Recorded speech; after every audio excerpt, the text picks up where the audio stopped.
भारत उसी कारण से बचा हुआ है।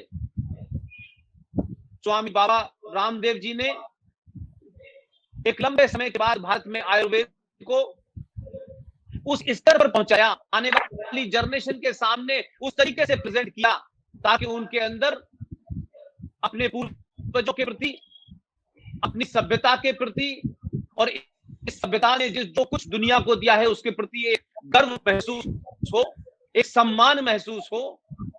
इसी सब के देखते हुए पिछले दिनों स्वामी बाबा रामदेव जी के ऊपर तमाम दुनिया भर के आरोप, नोटिस, एफआईआर, झूठे मुकदमे, 12-12, 15-15 धाराओं का लगाना।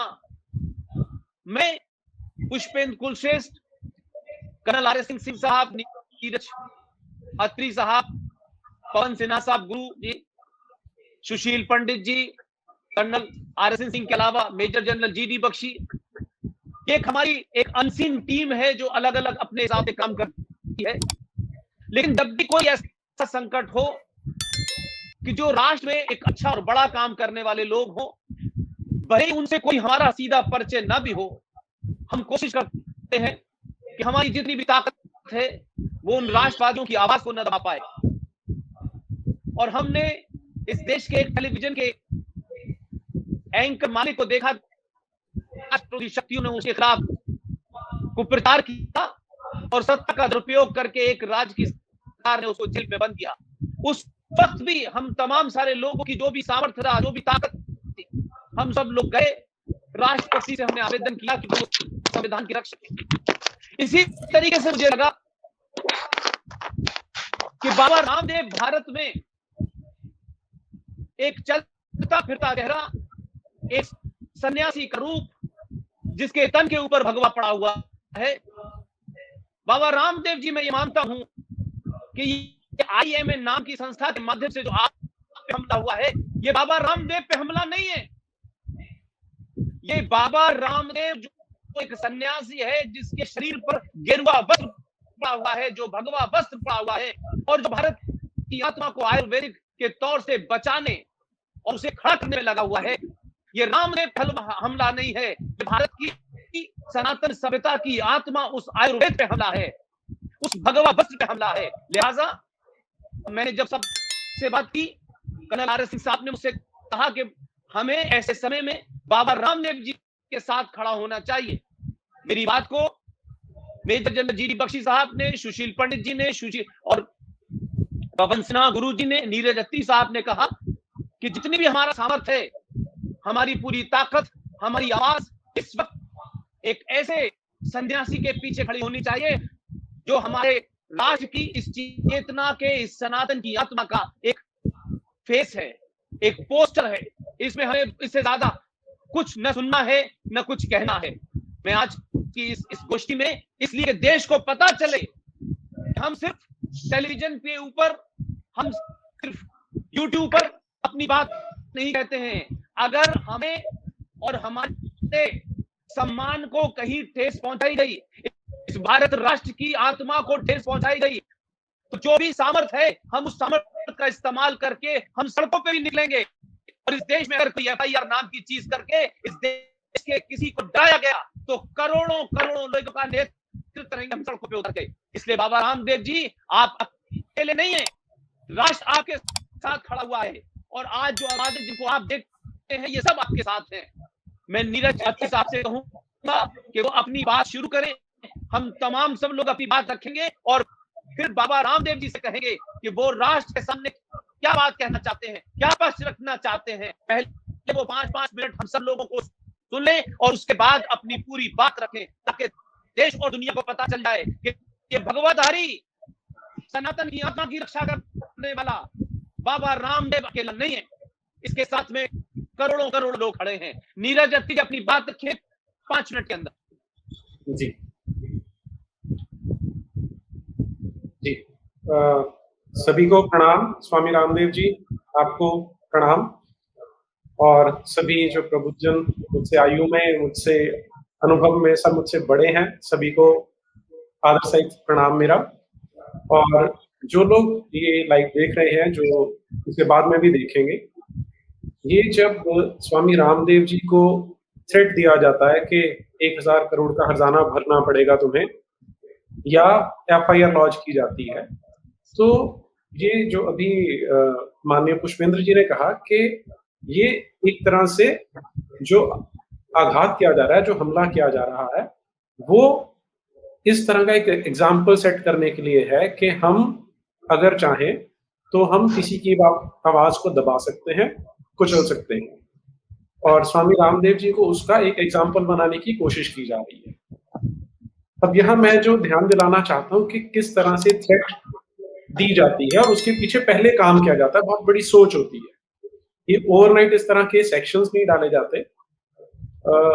लगभग 7-8 साल पहले जब यूपीए 2 चल रही थी, उस समय मैं क्योंकि इस मॉडस ऑपरेंडी की बात करना चाहता हूँ कि कैसे काम करते हैं, उस समय देश भर में एक नया कानून लाया जा रहा था, biotechnology regulatory authority of India के नाम से। उसमें अब ये काम इनका पिछले 25 साल से चल रहा है, लेकिन अभी उनको सफलता नहीं मिली। अब जो जेनेटिकली मॉडिफाइड फूड्स हैं, उस पे स्वामी रामदेव उस समय बहुत एक वोकल वॉइस होते थे कि इसको हम नहीं इसको अपनाएंगे। तो तब मैंने इस बिल का अध्ययन करना शुरू किया था। उसमें इन्होंने क्या क्लॉज डाल रखे थे, मैं सिर्फ एक उसका सेक्शन 63 है वो यहाँ शेयर करता हूँ। Whoever without any evidence or scientific record misleads the public about the safety of the organisms. मैं सिर्फ इतनी एक सेंटेंस पे रुक रहा हूँ, whoever without any evidence or scientific record misleads, क्योंकि आज जो ये IMA के जो एक एसोसिएशन है, अब अपने आप में कोई लीगल एंटिटी भी नहीं है, वो उन्होंने जो ब्रो बीट करने की कोशिश कर रहे हैं कि साइंटिफिक नहीं है, हम लोग ज्यादा साइंटिफिक हैं, तो मैं उस एक शब्द की बात कर रहा हूँ यहाँ।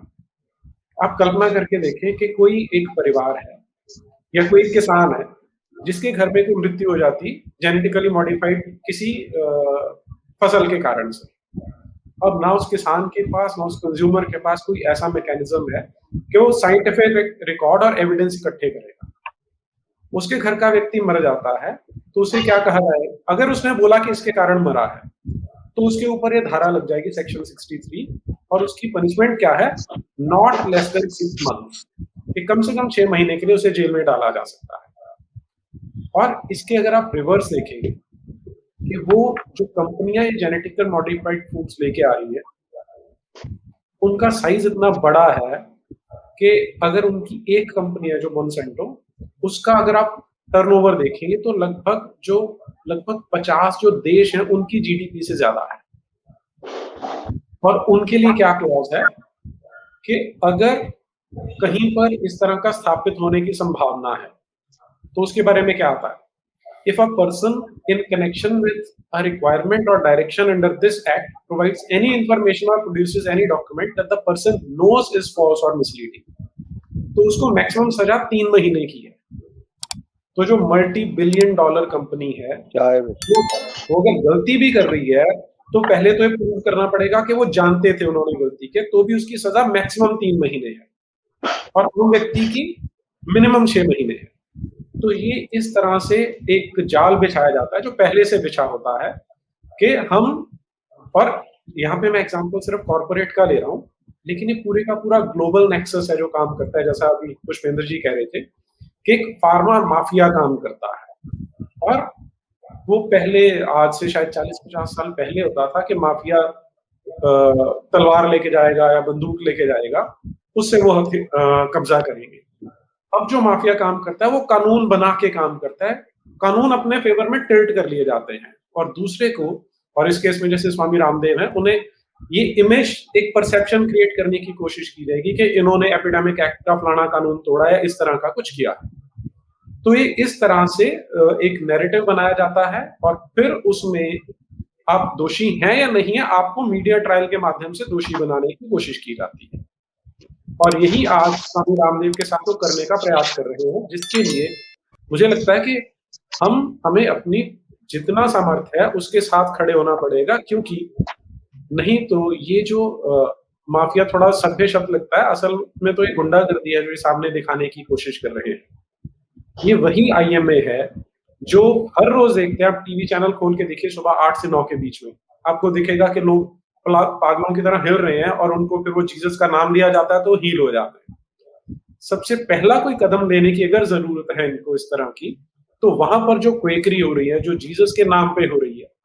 अब इसमें सबसे बड़ी बात यह है कि जितनी सभ्य वेस्ट की यूनिवर्सिटीज है, कोई भी सेल्फ रिस्पेक्टिंग यूनिवर्सिटी है, वो ये मानती है कि जीसस क्राइस्ट नाम का कोई हिस्टोरिकल व्यक्ति नहीं था। लेकिन यहाँ पर आईएमए की शीर्ष पदों पर बैठा हुआ व्यक्ति बोलता है कि हमें जीसस को सबके पास लेके जाना है, और वो संस्था आज ये कहती है कि हम स्वामी रामदेव के ऊपर 1000 करोड़ रुपए की मानहानि लगा रहे हैं। अगर इनमें जरा सी भी सिंसियरिटी होती तो ये सबसे पहले ये जो सो कॉल्ड एवेंजलिस्ट चल रहे हैं, जो जीसस के नाम पे तेल बेच रहे हैं, उनके ऊपर कार्रवाई करने की जरूरत है। जबकि ऑन द अदर हैंड जो आयुर्वेद है वो, अब इसमें देखिए डिफरेंस क्या आ जाता है कि हम जब एलोपैथी की बात करते हैं तो वहां पर वन साइज फिट्स ऑल हो जाता है, जबकि आयुर्वेद उससे कहीं ज्यादा बड़ा विज्ञान है जो एक व्यक्ति को एक अलग इकाई मान के काम करता है कि उसमें जो वात पित्त कफ है उसके अनुसार काम करेंगे। उस साइंस तक तो ये अभी पहुंचे ही नहीं और अपने आप को साइंटिफिक, अपने लिए साइंस का झंडा उठा के चलना शुरू कर देते हैं। तो मुझे लगता है कि हम सभी लोगों को जो भी सच के साथ देना चाहते हैं, धर्म का साथ देना चाहते हैं, उन्हें इस समय स्वामी रामदेव के साथ खड़े होने की आवश्यकता है। और इसमें ये जो आज पहला कदम होना चाहिए हमारा, मैं ओपनिंग स्टेटमेंट यहीं पे अपनी विराम देता हूं। थैंक यू नीरज भाई, थैंक यू नीरज भाई, बहुत बढ़िया नीरज भाई। मैं चाहता हूं कि अगली कड़ी में सुशील पंडित जी अपनी बात रखें और अपना और हमारे पूरे टीम की तरफ से उनको समर्थन अपनी भाषा में जरूर दें। सुशील पंडित जी। आप सबको नमस्कार, प्रणाम। बाबा रामदेव जी, जनरल जीडी बख्शी जी जय हिंद, कर्नल आरएसएन सिंह जय हिंद, नीरज जी, पावन गुरु नमस्कार। मैं हतप्रभ हूं कि विज्ञान के नाम पर, तर्क के नाम पर, तथ्य के नाम पर इस देश के साथ कितनी धोखाधड़ी हो रही। ये आईएमए तब कहां था जब 25-25 लाख रुपए मांगे जाते थे अस्पताल में घुसने देने के लिए, बेड मुहैया कराने के लिए। जिनके पास हेल्थ इंश्योरेंस तक था उनसे भी कहा जाता था कि नकदी रखिए, उसके बाद उस बीमारी के लिए आपको एडमिट किया जाएगा जिसका इलाज हमारे पास नहीं है। इन्होंने कितने अस्पताल बंद कराए, कितने डॉक्टर्स पर एफआईआर की। पूरा साल हो गया, इलाज के नाम पर दुनिया को नोचा जा रहा है, लूटा जा रहा है, लोग दर दर भटक रहे हैं। बॉडीज तक नहीं देते हैं तब तक बिल नहीं भरा जाएगा। ये पूरा देश, इसका मध्य वर्ग, मध्यवित्त वर्ग, निम्न वर्ग, जिनके पास साधन नहीं है, लुट गए हैं, इलाज को तरस रहे हैं और किसी पर एफआईआर नहीं हुई है, किसी को कानून के शिकंजे में नहीं कसा गया है। करोड़ों रुपए की कालाबाजारी हो रही है और ये इंस्टीट्यूशनल है, संस्थागत है।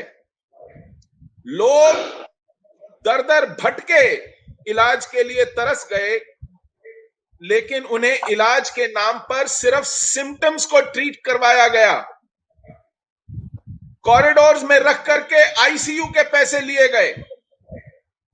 ऐसे सैकड़ों उदाहरण हैं। किसी पर एफआईआर नहीं हुई, किसी से जवाब तलबी नहीं हुई। और ये कौन सा विज्ञान है, कौन सी एलोपैथी है? मैं आदर करता हूं, ऐसे कई डॉक्टर्स हैं जिनकी जान चली गई इलाज कराते कराते, वो खुद शिकार हुए। एलोपैथी एक 400-500 साल से ज्यादा पुरानी व्यवस्था नहीं है। 200 साल। वो भी आज इस पूरे ड्रग या फार्मास्यूटिकल तंत्र में, जिसको माफिया कहा गया, मैं जानना चाहूंगा एक ऐसा उदाहरण दे दीजिए जहां प्रिवेंशन के लिए $1 खर्चा जाता हो। सारा का सारा निवेश इलाज, क्योर ढूंढने, क्योंकि उसमें पैसे बनते हैं, उसमें करोड़ों बनते हैं, उसमें 10 पैसे की चीज 10 रुपए में बेची जा सकती है। प्रिवेंशन के ऊपर इस पूरी की पूरी व्यवस्था में 1 पैसा खर्च नहीं होता है, जबकि आयुर्वेद जो है वो आरोग्य, प्रिवेंशन, उसके लिए काम करता है। वहां मुनाफे को नहीं देखा जाता, लेकिन इस पूरे मुनाफे तंत्र पर आधारित ये फार्मा इंडस्ट्री, ये हेल्थ केयर इंडस्ट्री, इस पर आज प्रश्न चिन्ह खड़े करने का समय आ गया है। समय आ गया है कि जवाब तलब किया जाए, हिसाब किताब लिया जाए, कितने करोड़ों रुपए किस तरह कमीशंस में, डायग्नोस्टिक्स में अनाप शनाप खर्च करवा दिए जाते हैं। उसके ऊपर किसी तरह की कोई रोकथाम नहीं है, कोई नियंत्रण नहीं है। और प्रश्न खड़े करने पर, परेशान होने पर जब आप अपनी बात रखते हैं तो आप पर कानून की धाराएं लगाई जाएंगी, आलोचना करने से रोका जाएगा, जवाब पूछने से रोका जाएगा। यह कौन सी व्यवस्था है? और यह व्यवस्था जो आज हमें रोक रही है, पुष्पेंद्र जी ने ठीक कहा, वो हमारे आधार स्तंभ हिला रही है।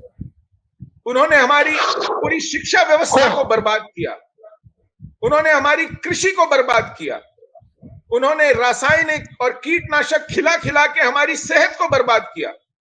और आज जो बचा खुचा है उसमें अनाप शनाप दवाइयां, अनाप शनाप रसायन हम में ठूस करके इलाज के नाम पर हमें लूटा जा रहा है। क्या इस बात में कोई तथ्य नहीं है? क्या इस पर कोई छानबीन नहीं होनी चाहिए? क्या आज देश का आम नागरिक दिल पर हाथ रखे कह सकता है कि मुझे इस पूरे आरोग्य तंत्र से विश्वासजनक, संतोषजनक फल मिले हैं? और यदि आप ऐसा इस पर आप आलोचना करते हैं, टिप्पणी करते हैं, तो आपका उदाहरण बनाया जाएगा। और क्योंकि बाबा रामदेव आज हम सबके एक प्रतीक बन गए हैं, इस पूरे तंत्र में, इस पूरे माफिया तंत्र को चुनौती देने वाले, चाहे वो fast moving consumer goods industry हो,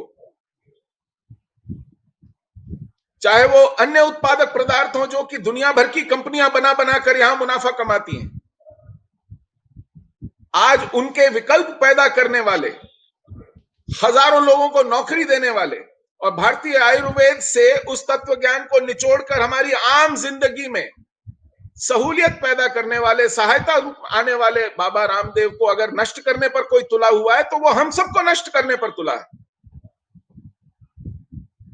इसलिए आज हम सबको इकट्ठा होना आवश्यक है। पुष्पेंद्र जी, जिसने भी इसमें एक इनिशिएटिव लिया है, पहल की है, मैं उसे प्रणाम करता हूं और यहां वादा करता हूं कि जो भी आंदोलन, जो भी समय सीमा, जो भी गतिविधि तय की जाएगी, मैं उसमें पूरा भाग लूंगा, अपनी आहुति दूंगा। बहुत बहुत धन्यवाद।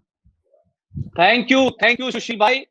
आप जब बोलते हैं तो ऐसा लगता है कि आप नहीं बोल रहे, बल्कि लगता है कि भारत की आत्मा बोल रही है। और मैं आपके इमोशंस और सेंटिमेंट को समझता हूं, और शायद यही है कि बिल्कुल पिछले 24 घंटे में ये बातचीत हुई और हमने कहा जो हमारी ताकत है वो हम कर सकते हैं, वो हमें करना चाहिए। उसके लिए ना हमें किसी से पूछा है, न किसी से जाना है, न किसी संगठन की परमिशन लेनी है। आपने जो भाव प्रकट किए हैं, हम सबके ये जो भाव हैं, स्वामी बाबा रामदेव जी, ये आपको संजीवनी देने और उस ताकत को और मजबूत करने के लिए, कभी कोई वामपंथी दल की कोई महिला मेंबर ऑफ पार्लियामेंट दवाओं में कुछ इंसानों की हड्डियां और ये सब का चक्र बहुत पहले से चल रहा है, कोई ऐसा नहीं, कोई नया है।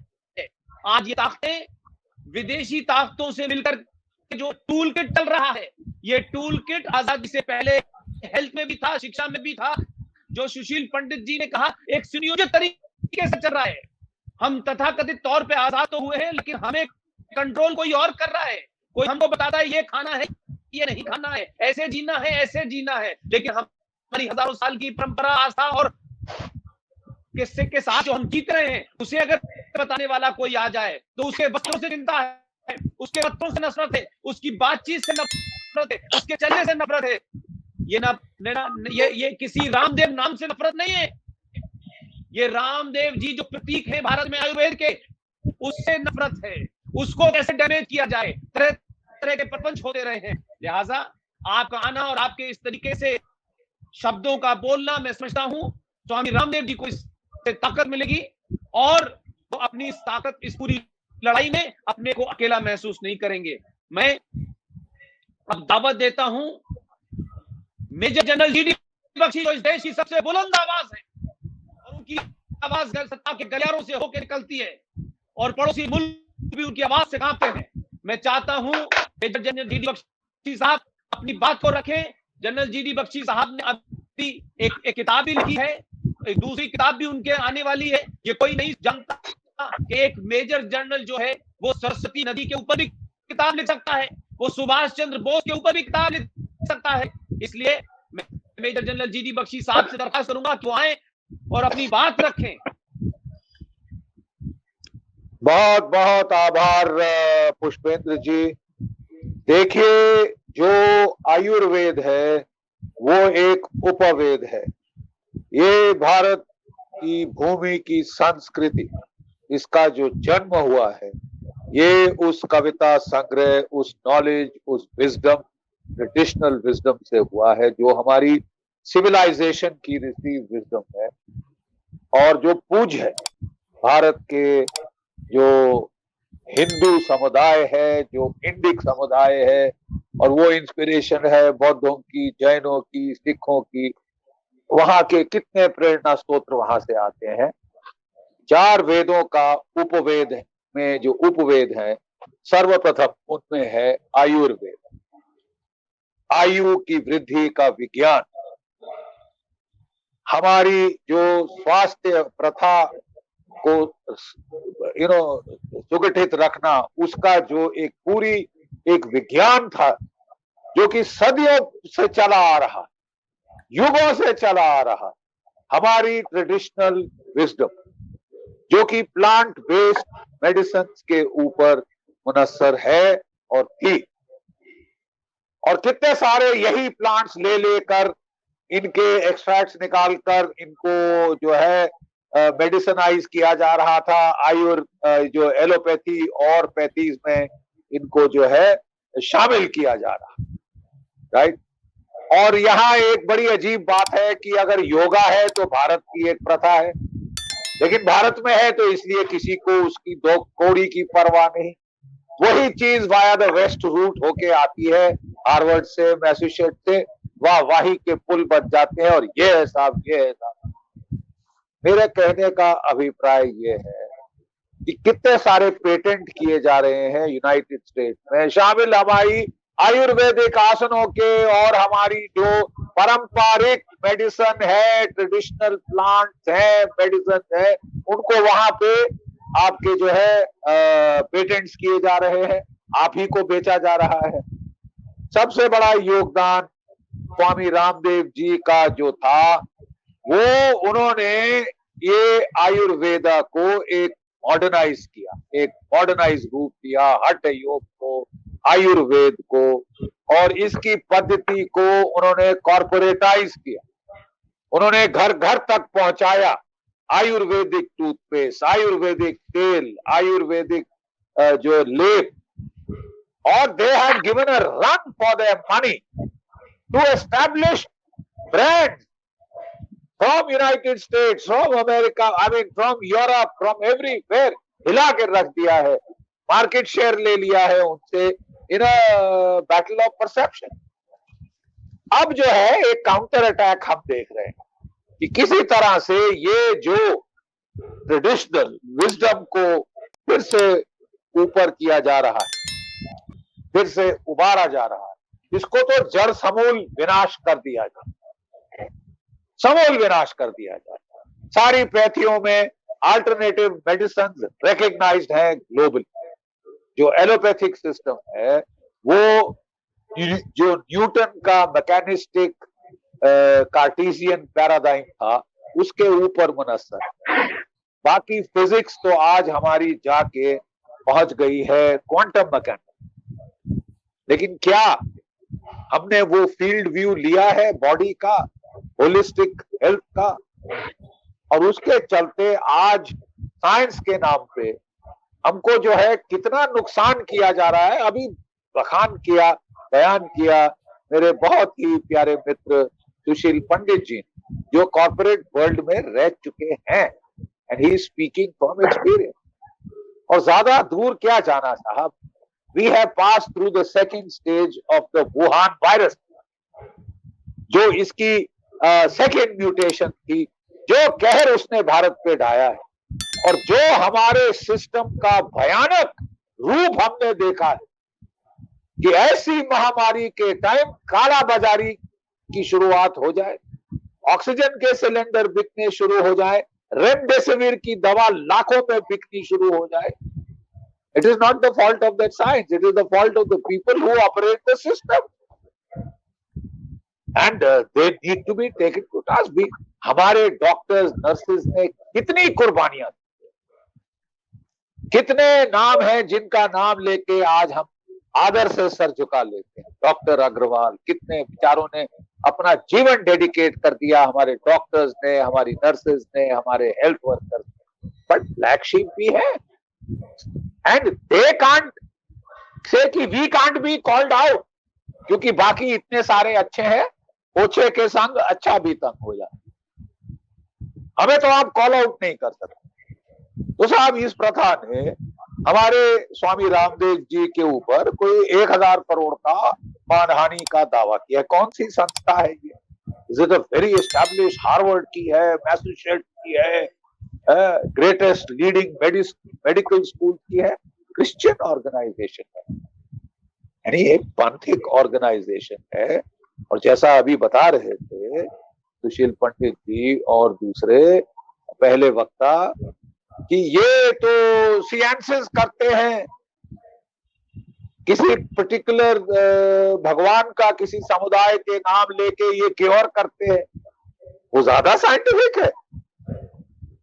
सॉरी, आप अपना विश्वास का एक रूट ऑफ ब्लाइंड फेथ अगर आप दिखा रहे हैं, आप जो है हिप्नोटिक सजेशन का रूट दे रहे हैं, सजेस्टेबिलिटी का रूट दे रहे हैं, और कह रहे हैं कि साहब दूसरों को मैं साइंस सिखाऊंगा, well then you better look with it, better look with it. The traditional medicine बहुत तगड़ी आधारशिला है, एक साइंटिफिक बेसिस है, सुश्रुत ऑपरेशंस कर रहे हैं। He was operating upon people thousands of years ago. Chanakya, कितने कितने महान आचार्य आए हैं, हमारी ट्रेडिशनल विजडम है, कितने सारे प्लांट, कृष्णी पर्णी, अरुंधति, ये वो सारे डॉक्यूमेंट किए हुए हैं, सारे जो है वो किए हुए हैं, जो टाइपोलॉजी है लोगों की, टेम्परामेंट्स की, क्या किसको देना है, it is a very well worked out Pethick, it is a traditional wisdom. Chinese have a system of medicine, आप जरा उसको हाथ लगा के देखिए, अब हाथ लगा के देखिए Chinese system, traditional system of medicine को, टिबेटन सिस्टम ऑफ मेडिसिन, और जहां पे जिनमें की पेशेंट हीलर बॉन्ड है, मैकेनिस्टिक और डेड और इनर्ट नहीं हो गया कि the body is a machine, it is disrepaired. सबसे पहले तो उसको गाली दो कि तू बीमार क्यों हुआ है, तू गिरा हुआ, तू हीन है, तू दूसरों के लिए खतरा है। ये तो आपका अगर एटीट्यूड है टुवर्ड्स द पेशेंट, क्या खाक क्योर होगा? अल्टरनेटिव पैथीज जो है, अल्टरनेटिव सिस्टम ऑफ मेडिसिन, चाहे एक्यूपंक्चर हो, चाहे चाइनीज हो, चाहे टिबेटन हो, चाहे आयुर्वेदा हो, चाहे योगा हो, इट वर्क्स। हजारों केसेस वहां पे है जिन पे कि लोगों को इतना मिरेकल फायदा हुआ। तो आप कह रहे हैं कि साहब आप केवल एकमात्र पैथी चाहते हैं जो कि लीगल होगी, और बाकी सबको आप इलीगलाइज कर रहे हैं। हमारी सरकार ने अल्टरनेटिव पैथी को रिकग्निशन दी है, होम्योपैथी को, आयुर्वेदा को, यूनानी सिस्टम ऑफ मेडिसिन को आप कौन होते हैं? A Christian missionary organization will take it upon itself to trash what the government of India has said. Throw it in the trash can. No homeopathy, no Unani, no Ayurveda. केवल आप ही रहेंगे साहब. I'm sorry, you are not being very scientific. And you have no business trying to wipe out traditional systems of medicine, traditional systems of cure, traditional systems of well-being, which are holistic, which do not reduce the body to a machine, which is deranged, which treat the whole system, which adopt a systemic approach. Even biology has to get into the quantum level and get into the system's view of medicine. The whole world पढ़े लिखे लोग doctor दीपक चोपड़ा को पढ़िए, leading western scientist को पढ़िए, उनकी बात हम इज्जत से सुन सकते हैं. लेकिन एक फैनेटिकल ऑर्गेनाइजेशन, किसी विशेष धर्म समुदाय जो कि अपना जो है धर्म प्रोपगेट करना चाहते हैं मेडिसिन के नाम पे, ये बोलो ये बोलो ये बोलो ये बोलो, नाचो कूदो और आप क्योर हो जाओगे. I'm sorry, you are not the paragon of science. You are not the paragon of rationality. And just because you can threaten, it will be taken care of. मैं इतना कहकर अपनी वाणी को विराम दूंगा. मैं और वक्ताओं को सुनना चाहूंगा. स्वामी रामदेव जी खुद आज यहाँ हमारे बीच हैं, हमारा सौभाग्य है. प्रणाम गुरुदेव. और मैं जरूर अब और अपने मित्रों को सुनना चाहूँ. Thank you. जय भारत, जय Hind. Thank you major general G D Bakshi साहब. आपको हमारी टीम के लीडर हैं और आपके बिना तो बहुत सारी चीजें हो ही नहीं सकती. लेकिन ये बात सही है कि ये टूल किट नाम का जो शब्द आया, इस टूल किट नाम के शब्द से मुझे इस बात की खुशी है कि कम से कम देश के एक एक आदमी को ये पता चल गया कि ये टूल किट कब से चल रहा था. ये टूल किट नया नहीं था. अब उस टूल किट ने हमला धीरे धीरे 2014 से सत्ता का परिवर्तन नहीं हुआ है इस देश में. बार बार ये कहता हूं, 2014 से भारत के राष्ट्रवादियों को अपनी हजारों साल पुरानी सभ्यता, सरोकार और आस्थाओं की तरफ उन्हें सम्मान पैदा होने लगा है. तो ये वो ताकतें थी जो आजादी से पहले भी थी, आजादी के बाद भी थी. उनको अब इस बात की तकलीफ हो रही है कि ये भारत कहीं अपनी खोई हुई पहचान को, अपने सरोकारों को, अपने आयुर्वेद को, अपने योगा को, अपने गुरुकुल को इस तरफ अगर बढ़ने लगा तो जो हमने भारत को ट्रांसफर ऑफ पावर की थी और यहाँ से जाने के बाद कुछ काले अंग्रेजों को हम सत्ता दे गए थे, वो धीरे धीरे धीरे धीरे अब अगर कमजोर पड़ेगा तो ये बहुत ताकत से हमला करेंगी. ये कोई नई बात नहीं है. जब कोई दिया बुझता है तो आखिर में उसकी लौ तेज होती है और धीरे धीरे ऐसे बहुत सारे दिए बुझ रहे हैं, ये भी बुझेगा. अच्छा है कि उन्होंने अपना असल चेहरा दिखा दिया और वो बात सामने आ गई जो देश को पता नहीं थी कि किस तरीके से इस देश में ये मेडिकल के नाम पर जो लूट थी, जिसके बारे में जीडी बख्शी साहब ने भी कहा, सुशील पंडित ने भी कहा. लेकिन एक और बात इसकी तरफ ध्यान दिलाना चाहता हूं कि इस कोविड जैसी महामारी में जो किसी देश ने अपनी विस्तारवादी नीति के तहत फैलाई है और उन देशों में खास तौर से जो देश अपना करवट ले रहे हैं, सांस्कृतिक ले रहे हैं, सामाजिक ले रहे हैं, राजनीतिक ले रहे हैं, आध्यात्मिक करवट ले रहे हैं, उन मुल्कों में ज्यादा किया गया है. इस दरमियान भी मुझे ये कहने में कोई गुरेज नहीं है, मैं भी भारत के लोगों से जुड़ा हुआ हूं. आज भी जनरल बख्शी साहब, सुशील जी, पवन जी, नीरज जी, आरएसएन सिंह साहब, आज भी इस अमानवीय इस हालात में इनह्यूमन इतनी अमानवीय घटनाएं हो रही हैं कि ये चर्च वाले लोग जो आपके पीछे पड़े हैं अभी भी कन्वर्ट कर रहे हैं. इन हालात में भी उन गरीब लोगों के, आदिवासियों की मजबूरी का फायदा उठा रहे हैं. इस कोविड के दौर में उन्हें कन्वर्ट करने में लगे हुए हैं. लेकिन हमें मालूम है कि इस कन्वर्जन को जिनने रोका, कैसे इस देश की महिला एक राजनीतिक ने हमारे शंकराचार्य को रात के 2 बजे गिरफ्तार किया, कैसे लोगों को फंसाया, कैसे समझौता एक्सप्रेस में स्वामी असीमानंद को फंसाया, क्योंकि ये तमाम सारे लोग उन लोगों के लिए एक समय थे. हमें याद होगा कि उड़ीसा के अंदर एक ऑस्ट्रेलिया का परिवार था ऑस्ट्रेलिया कैसे लोग हैं, कहां से लोग हैं, वो वहां से चल के भारत के अंदर सेवा करने आए थे और किस तरीके से वो कन्वर्ट कर रहे थे और किस तरीके से एक भारत के युवा ने वहां भीड़ ने उनको किस तरीके से घेरा, वो मर गए उसमें, उस भीड़ के दौर में। और उसमें बाकायदा इस देश की सरकार ने उस मरने वाले ऑस्ट्रेलियन की पत्नी को आपने पद्म श्री भी दे दिया। तो आपकी व्यवस्था में लोग बैठे हुए हैं, आपकी सत्ता में ऐसे लोग बैठे हुए हैं, इसलिए सत्ता बदली है और देश बदल रहा है, तो ये ताकतें अपना रूप दिखा रही हैं। मैं दावत देना चाहता हूं हमारे प्रोफेसर साहब को, प्रोफेसर डॉक्टर पवन सिन्हा गुरु जी, जो आध्यात्मिक गुरु के नाम से जाने जाते हैं और विवेकानंद के बहुत जबरदस्त अनुयायी हैं। और मैं जब पहली बार पवन जी से मिला तो मैं समझता था कि ये कुछ ताबीज वाबीज बांटते होंगे, कुछ मंत्र पढ़ते होंगे। और जब मैं बख्शी साहब, सुशील जी, नीरज जी आपने नहीं देखा, जब मैं इनके आश्रम गया तो वहां बच्चों को जिस गुरुकुल अंदाज में पढ़ाया जाता है वो काम कर रहे हैं। और इतनी बड़ी मैंने लाइब्रेरी किसी के पास नहीं देखी। क्या जबरदस्त कलेक्शन है, किस तरीके की मॉडर्न एजुकेशन दे रहे हैं। आपके पास कभी स्विट्जरलैंड से कहीं से बच्चे आते हैं और ये भारत की जो खोई हुई पहचान है उसको पढ़ा रहे हैं। पवन गुरु जी जो प्रोफेसर भी हैं पॉलिटिकल साइंस के और आध्यात्मिक गुरु भी हैं, विवेकानंद के अनुयायी हैं। मैं चाहता हूं कि अपना संबोधन रखें और फिर पूज्य आचार्य बालकृष्ण जी को भी आप उसमें ग्रुप में ले लें, वो प्रतीक्षा कर रहे हैं, स्क्रीन पे ले लें पूज्य आचार्य बालकृष्ण जी को भी। जी पवन जी जी शुरू करें। पवन जी प्रणाम। सबसे पहले प्रणाम करता हूँ श्रद्धेय, बहुत आत्मीय बाबा जी को। और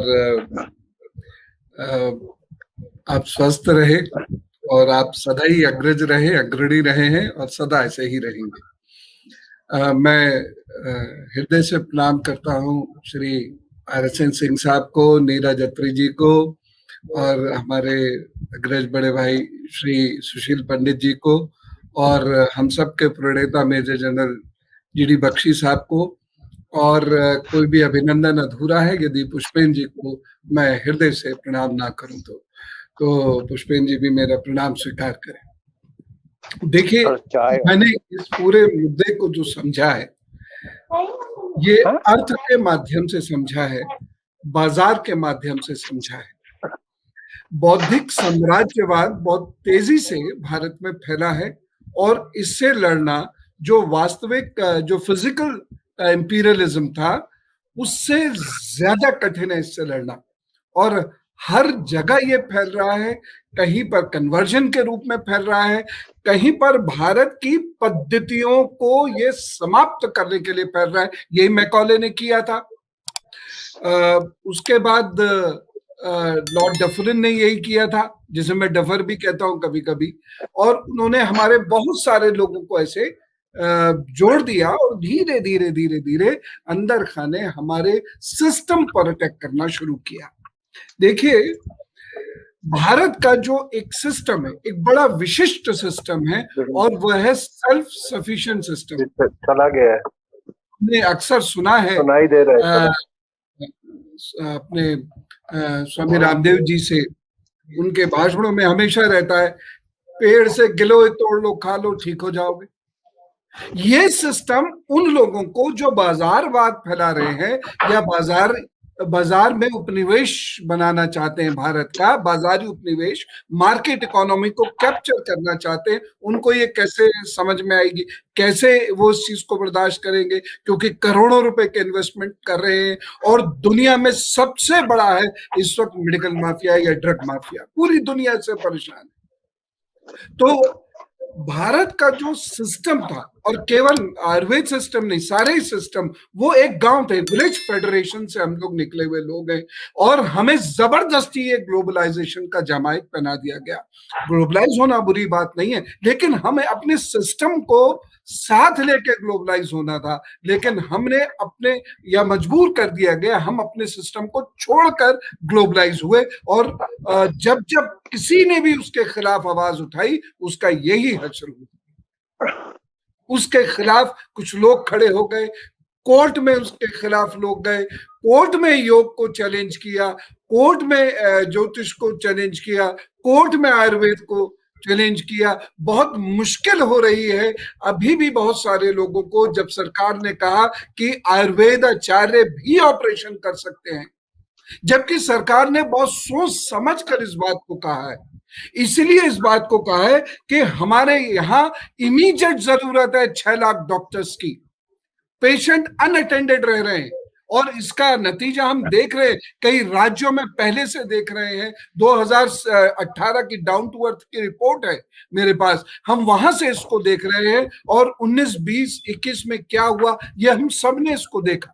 हमारे पास डॉक्टर्स की बेहद कमी है, हमारे पास प्राइमरी हेल्थ मैनेजर्स की बेहद ज्यादा कमी है। जितने WHO के प्रोविजन पे 1000 पॉपुलेशन पे एक डॉक्टर होना चाहिए, हमारे यहाँ 1456 लोगों पर एक डॉक्टर। हम सीधे आंकड़ों की बात कर रहे हैं, इतना गैप नहीं होना चाहिए। यद्यपि 2018 के बाद तेजी से भर्तियां हुई, लेकिन ये जो तेजी से भर्तियां हो रही हैं, यह जो तेजी से मेडिकल कॉलेजेस खोल रही है सरकार, इसमें भी कुछ लोगों को अपना इंटरेस्ट स्पष्ट दिखाई दे रहा है, क्योंकि हमारे पास 10 लाख डॉक्टर्स हैं और जैसे अभी जनरल बख्शी ने कहा, बहुत अच्छे लोग हैं, अच्छे जमीर वाले लोग हैं, कुछ नहीं भी हैं। इन 10 लाख डॉक्टर्स पर इंटरनेशनल ड्रग माफिया की निगाह है और इसीलिए आप देखते हैं 1 रुपए की मेडिसिन 70 रुपए तक पहुंचे। डाउन टू अर्थ की रिपोर्ट है, मैं फिर उसे कोट करना चाहूंगा। 70% जो मेडिकल एक्सपेंसेस हैं भारत के अंदर वो आउट ऑफ द पॉकेट है, वो जितनी जरूरत है उससे कहीं ज्यादा है। अब आप समझ लीजिए कि इस बाजारवाद का, इस बाजारी उपनिवेशवाद का कितना बड़ा रोल है। ऐसे बहुत सारे लोगों को निपटाया जाना इन लोगों की लिस्ट में शामिल होगा। क्या आप लोगों ने, सभी लोगों ने ये परेशानियां नहीं सही अपने अपने जीवन में? आखिर क्यों?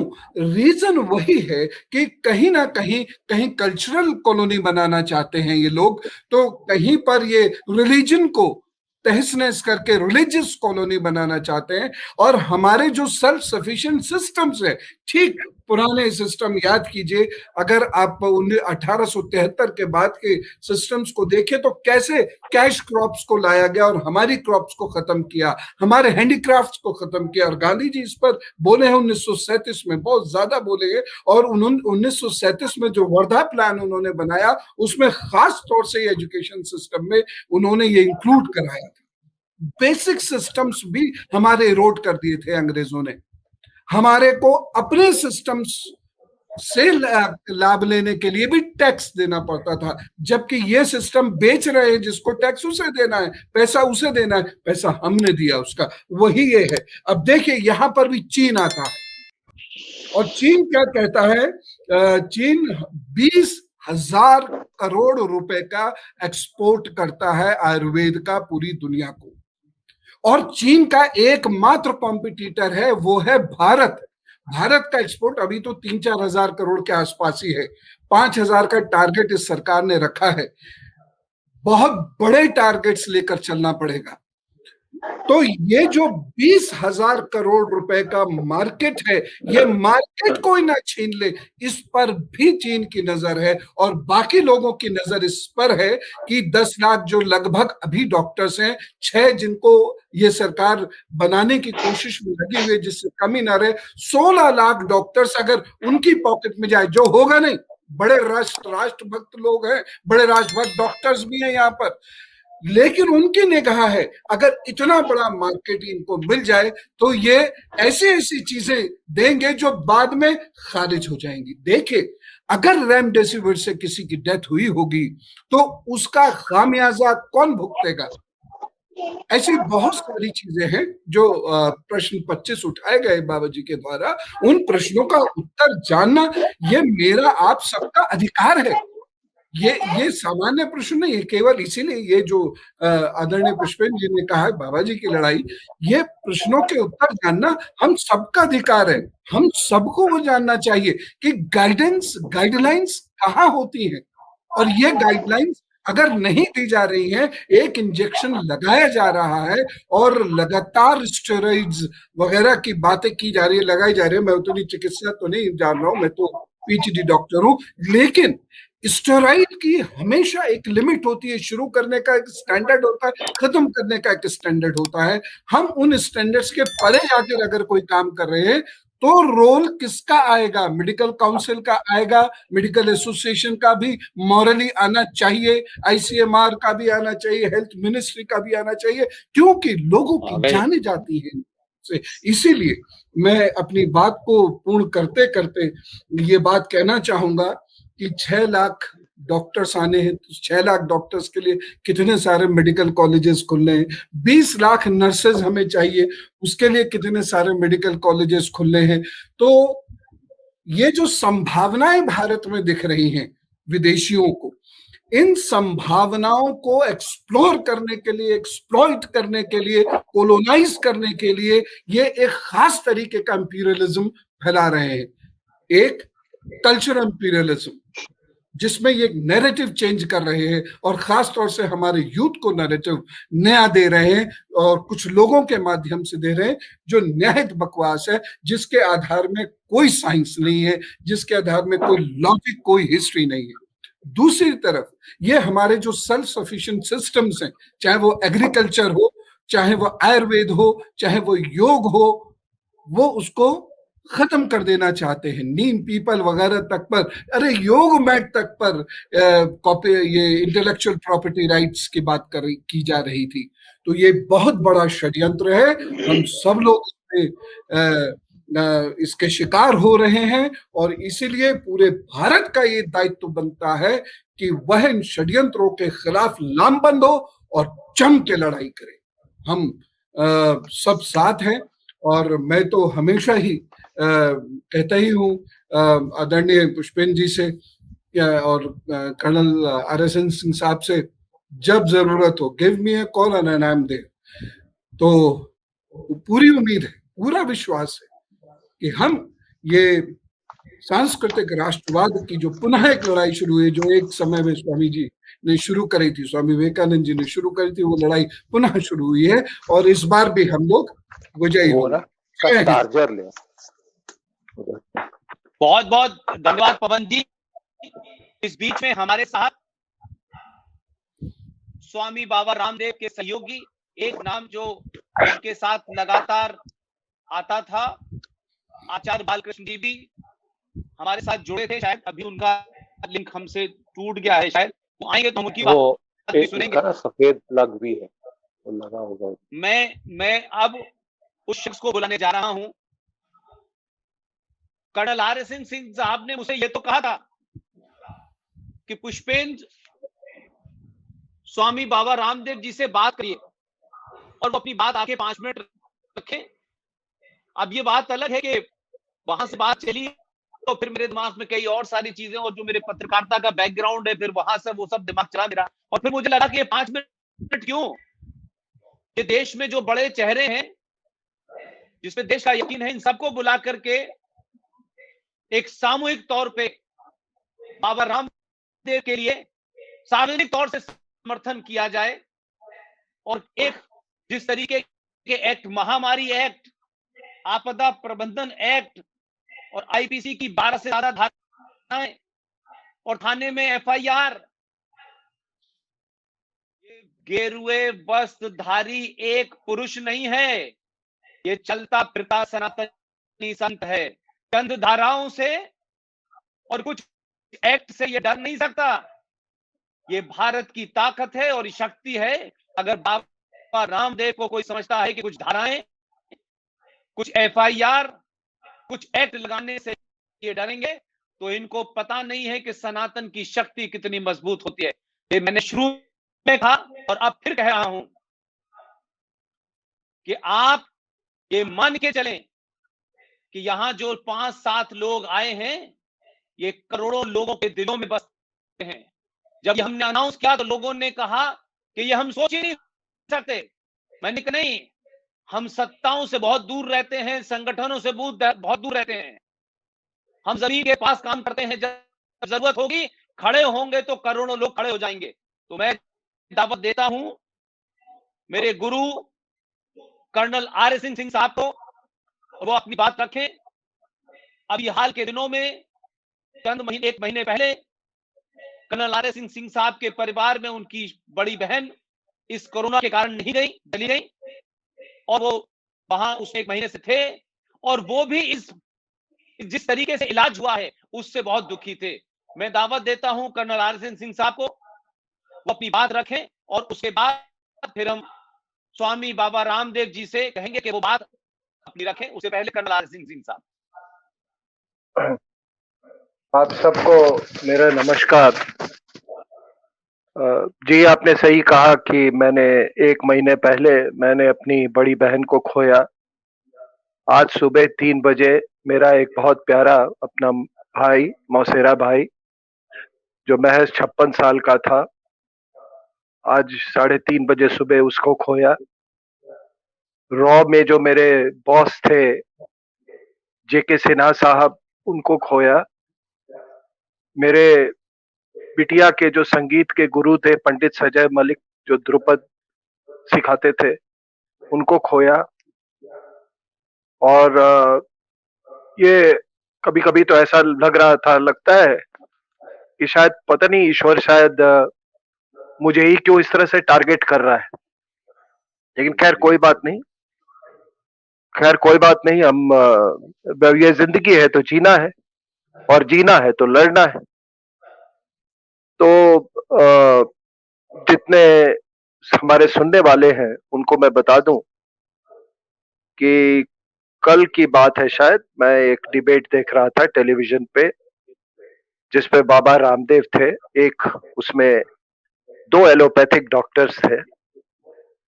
अब वो फ्रेम जिस तरह से अभी बना हुआ है, फ्रेम उसी तरीके से बना हुआ था, और वो उनका बोलने का अंदाज आपको मालूम है। मुझे देखिए, मुझे कोई किसी से दुश्मनी नहीं है, ना एलोपैथ से है, ना होम्योपैथ से है, ना आयुर्वेद से है।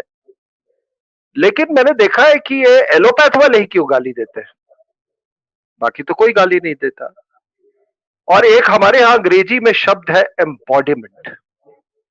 तो वो फ्रेम में मैंने देखा कि बाबा रामदेव जो भी बताते हैं योगा के बारे में, आयुर्वेद के बारे में, जो भी उनकी सोच है, जो उनकी मान्यता है,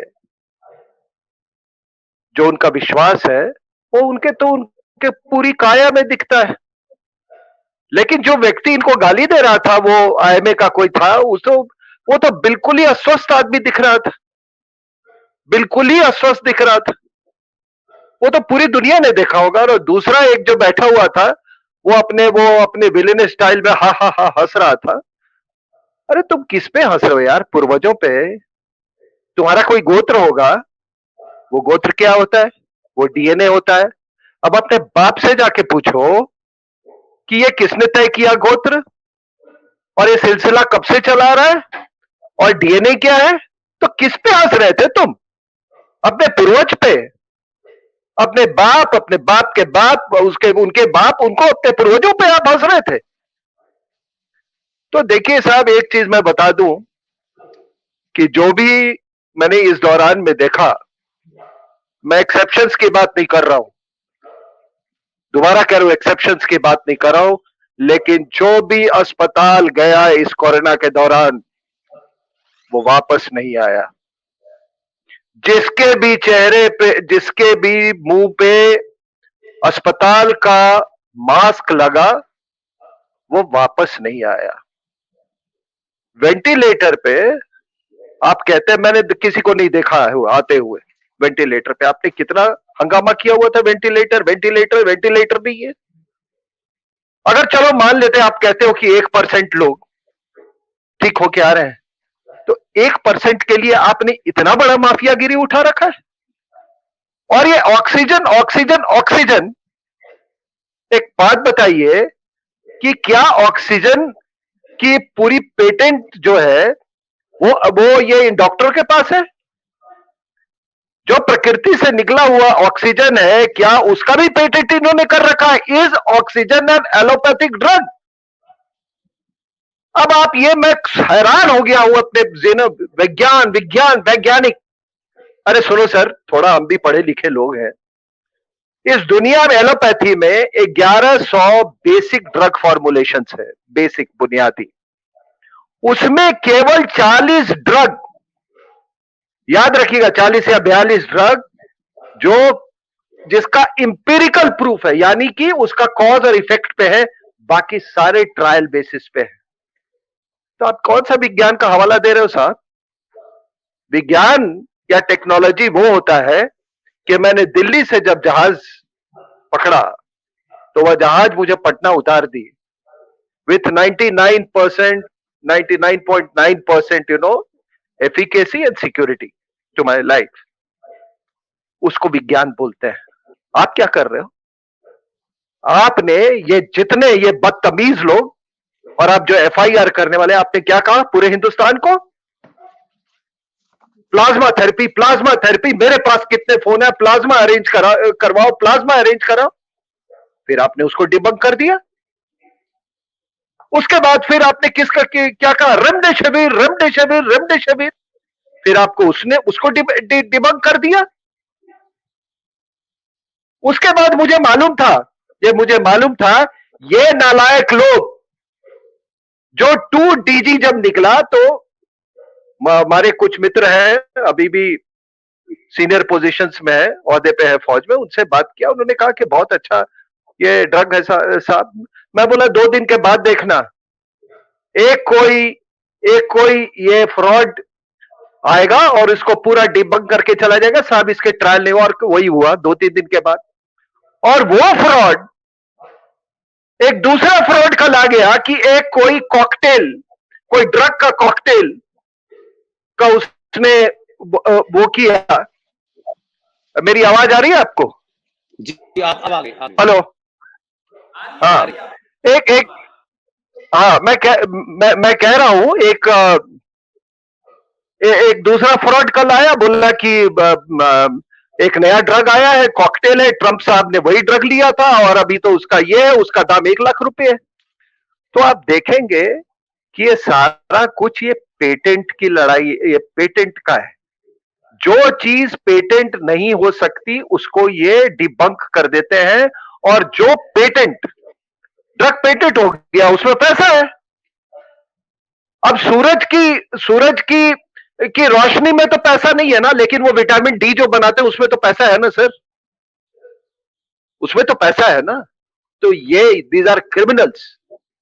अगर किसी ने इनको क्रिमिनल बोला ऐसे लोगों को, तो क्या गलत बोला?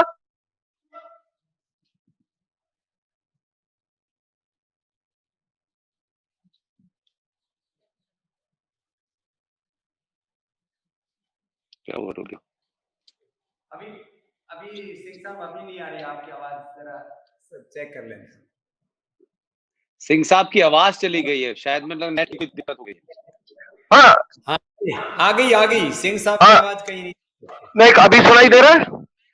हाँ, पूरा सुनाई दे रहा है।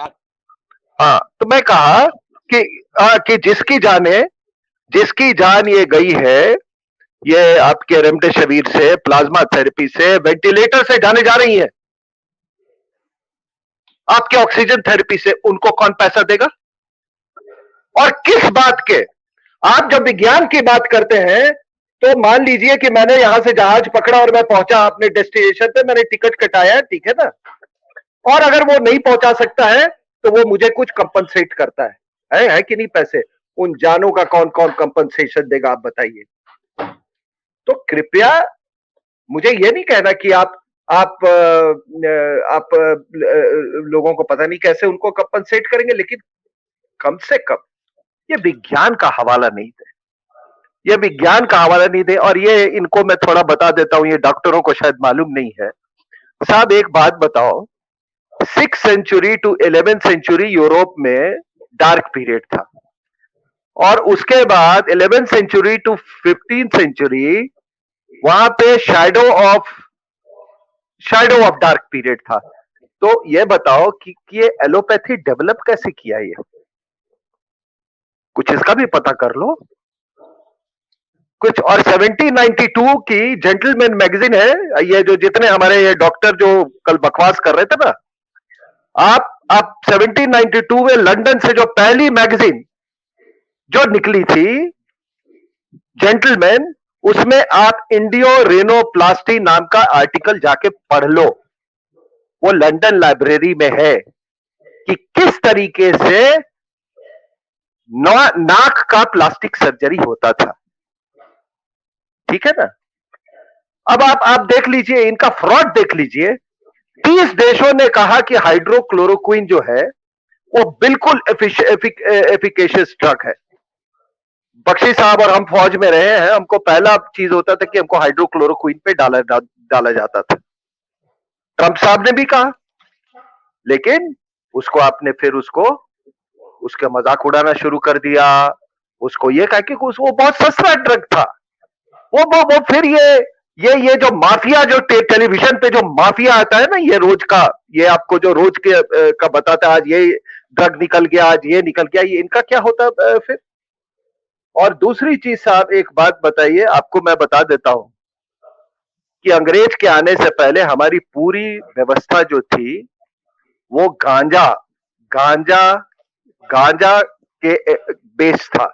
और गांजा को इन्होंने बड़ा वो डेरोगेटिव टर्म दे दिया। वो गांजा की बात नहीं कर रहा हूं मैं।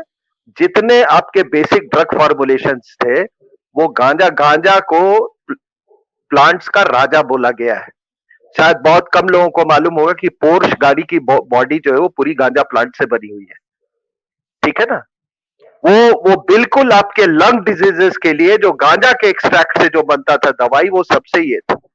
जब अंग्रेज आए तो उनका जो सिस्टम था वो इथाइल अल्कोहल बेस्ड था।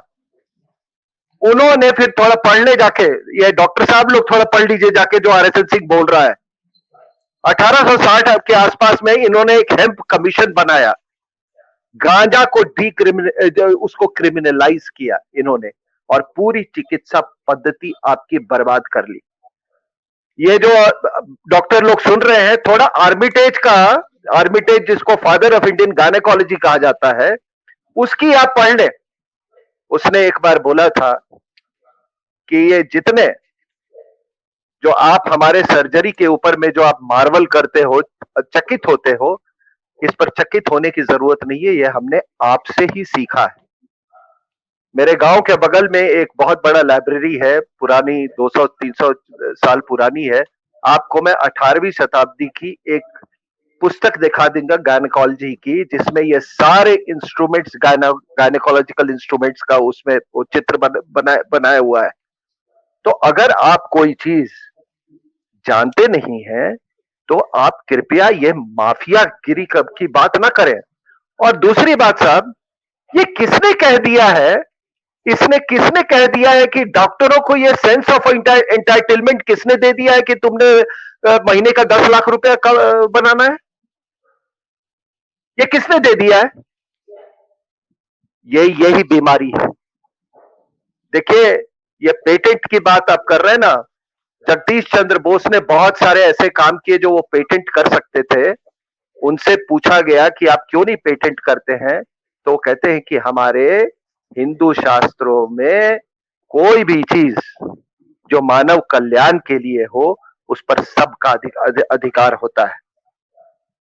तो इस तरीके से, और अब 1 मिनट में समय लूंगा। आप बता रहे हैं ये, चलिए मैं पूरे ये बताइए कि हमारे यहाँ तो बड़ी चिकित्सा एलोपैथी ये है, हम लोग बड़े नेग्लिजेंट लोग हैं, हम मास्क नहीं पहनते।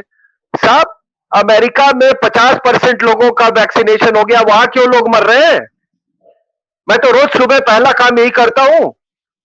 800 लोग रोज मर रहे हैं वहां पे, 7 से 800। अगर आप उसको 5 बार मल्टीप्लाई कीजिए तो भारत से कहीं ज्यादा आपको होगा। फ्रांस, जर्मनी, रशिया का आज का फिगर्स मैं बता रहा हूं, इट इज अबाउट 450 आज सुबह का फिगर्स। और वहां से आप स्पुतनिक मंगाने की बात कर रहे हैं, वो क्यों नहीं स्पुतनिक अपने population? Ukraine, Japan, Philippines, Indonesia क्यों हो रहा है? और ये बताइए कि बांग्लादेश और पाकिस्तान में क्यों कम हो रहा है?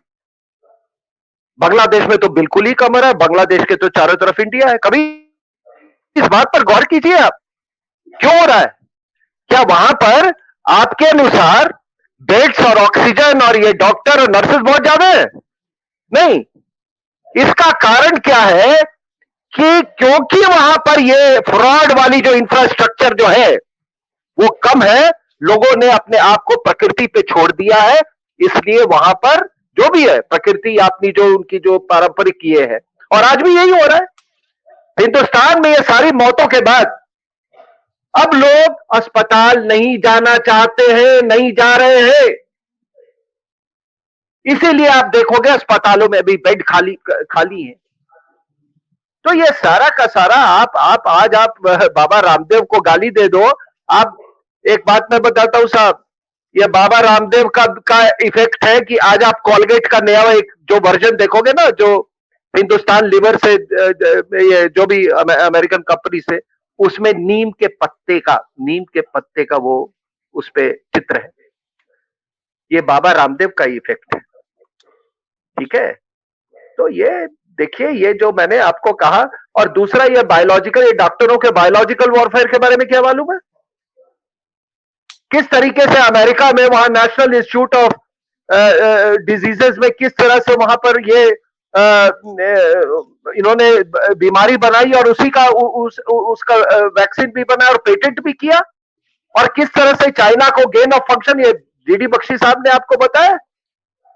तो बायोलॉजिकल वॉरफेयर का ये वो भी देख ले आप, उसके बारे में आपको कुछ मालूम नहीं। मुझे तो लगता है ये कुछ लोग जो रोज टेलीविजन पे आके नए नए ड्रग्स बेचना शुरू करते हैं, वो इस ड्रग माफिया का हिस्सा है। ये लोग, ये बायोलॉजिकल वॉरफेयर के एजेंट्स हैं। जिस तरीके से जैसे ही बायोलॉजिकल वॉरफेयर जोर पकड़ा तो अमेरिका में ब्लैक लाइव्स मैटर का भी मोमेंटम बढ़ा। आज आप देख लीजिए इंडिया में जब हो रहा है तो ये किसान आंदोलन भी उसी एकदम, देयर इज अ पैरेलल।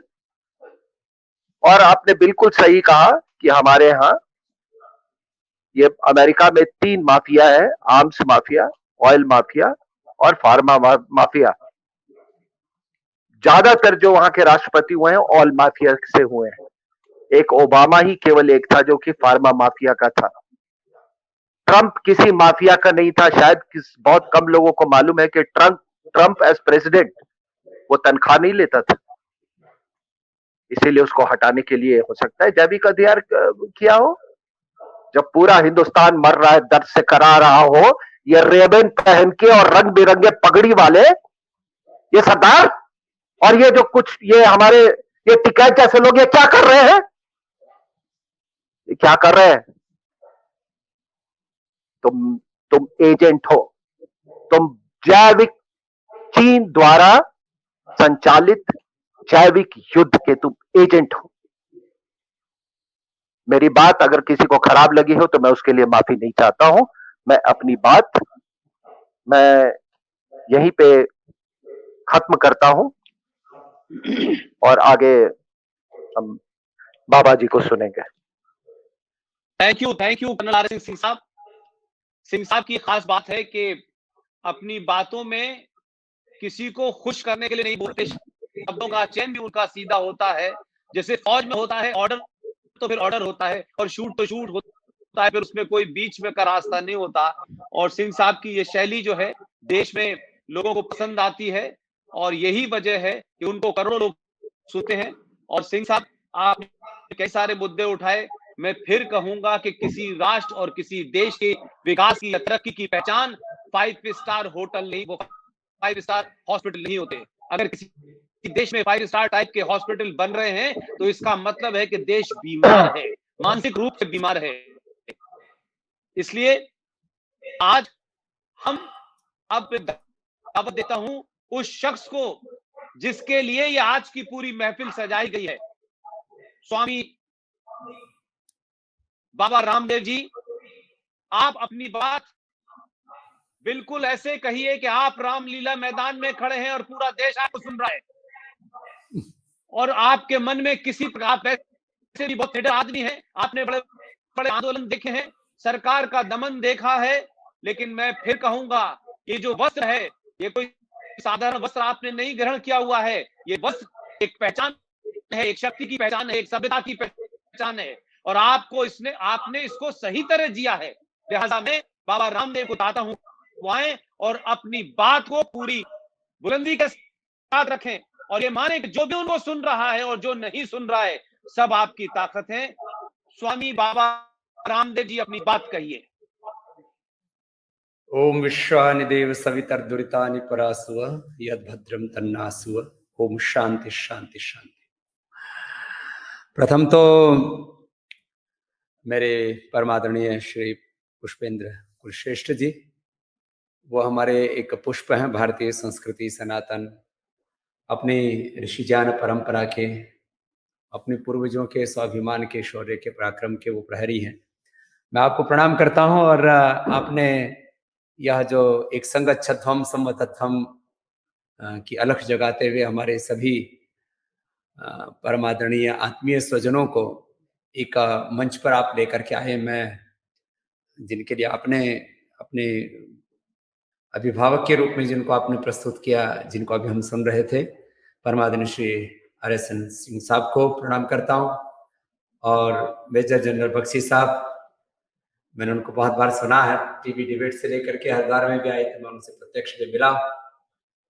और सुशील पंडित जी बहुत सुशील होते हुए भी उनमें विनय के साथ वीरता इतनी प्रखर है कि कई बार लोगों को ऐसा लगता है ये सुशील है तो सुशील, लेकिन इसके अंदर पंडित होते हुए भी पराक्रम जो है वो क्षत्रिय जैसा है। वैसे तो मैं कहता हूँ ये हमारा मस्तिष्क सबका ब्राह्मण है, ये हमारी भुजाएं ये हमारे क्षत्रिय हैं, ये हमारा जो मध्य भाग है ये वैश्य, और जो है सेवा करते हैं हमारे चरण जो है वो, ये सब प्रतिनिधित्व हमारे बीच में रहता है। लेकिन सुशील जी की शौर्य पराक्रम से सारा देश अवगत है। और नीरज अत्री जी बहुत साइंटिफिक टेम्परामेंट के साथ अपने सनातन संस्कृति के सत्यों को उजागर करते ही रहते हैं।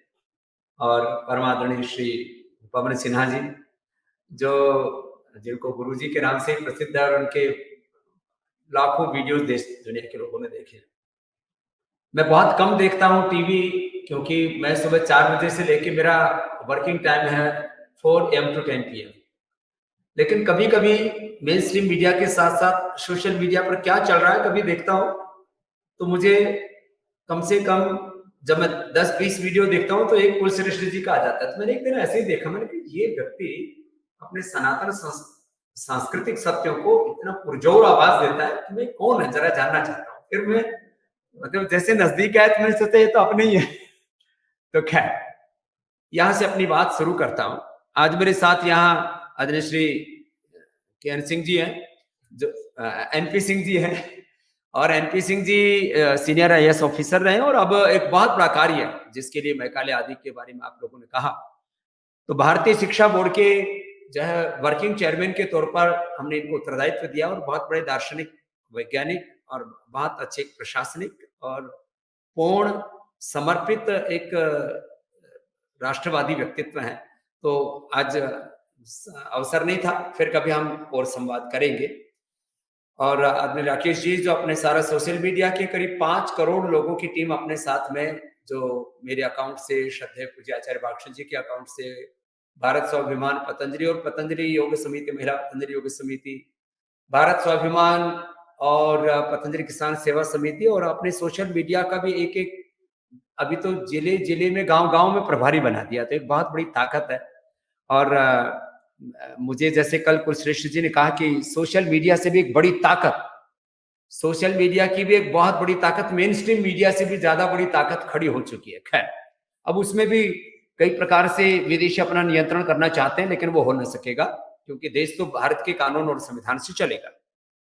अब मैं तथ्यों के रूप में प्रथम तो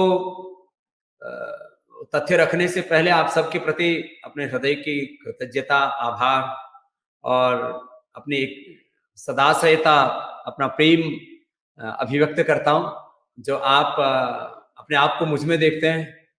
योग को, आयुर्वेद को, भारतीय संस्कृति को, स्वदेशी को अपने सनातन को मुझ में देखते हैं। और आप मुझे जानते भी हैं, सब मेरे जीवन को सबने देखा है। मैंने एक छोटे से गांव से चल करके ये जो कुछ पाया है, आप सब देशवासियों के आशीषों से पाया है। क्योंकि जैसे आदरणीय कुलश्रेष्ठ जी ने प्रथम ही कहा था कि किसी के पीछे पूरा एक कॉर्पोरेट वर्ल्ड है अलग अलग प्रकार का। तेल माफिया हैं, कहीं ड्रग माफिया हैं, कहीं और रिलीजियस माफिया हैं। कई प्रकार की जो एक वार है, वैचारिक प्रहार, जो एक बहुत बड़ा एक इंटेलेक्चुअल टेररिज्म, एक रिलीजियस टेररिज्म, एक कॉर्पोरेट टेररिज्म है। और वो अलग अलग प्रकार से उनके पीछे लाखों करोड़ों अरबों का साम्राज्य उनके पीछे खड़ा होता है, साम्राज्यवादी ताकतें खड़ी होती है।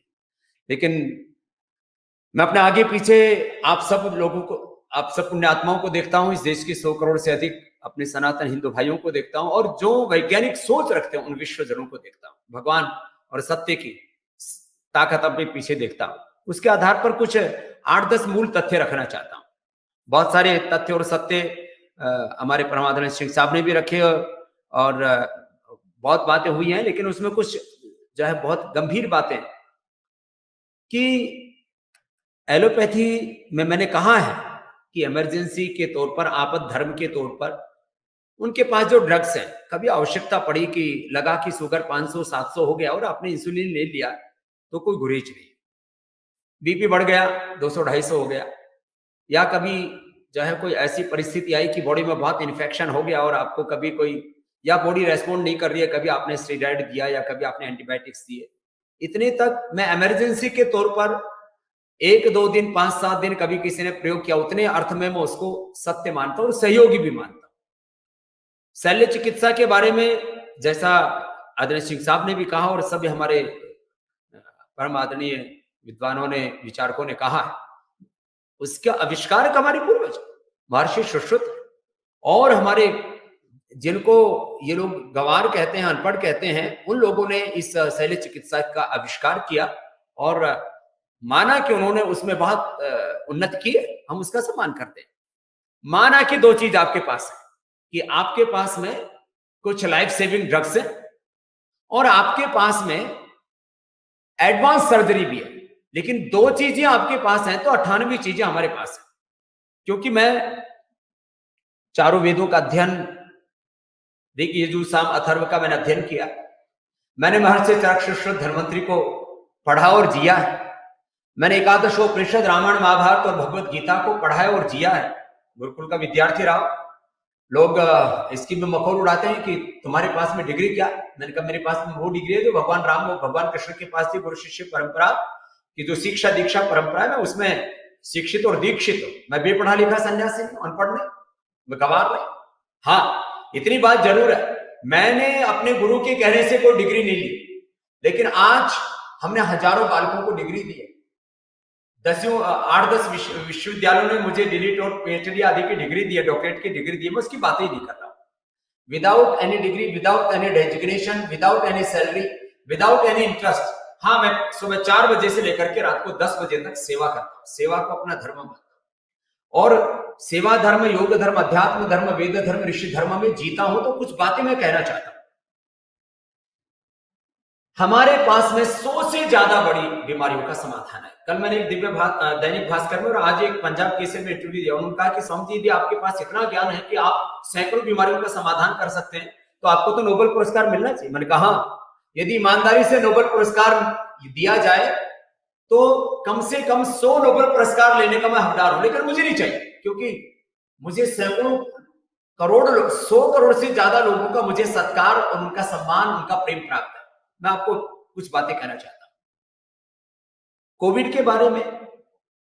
अभी तक ये जो पैरासीटामोल भी दे रहे हैं, उनके एडवर्स इफेक्ट क्या है किसी को नहीं पता। पैरासीटामोल का क्या कोविड मैनेजमेंट में जो प्रयोग किया जा रहा है, इसके ऊपर कोई क्लिनिकल कंट्रोल ट्रायल हुआ?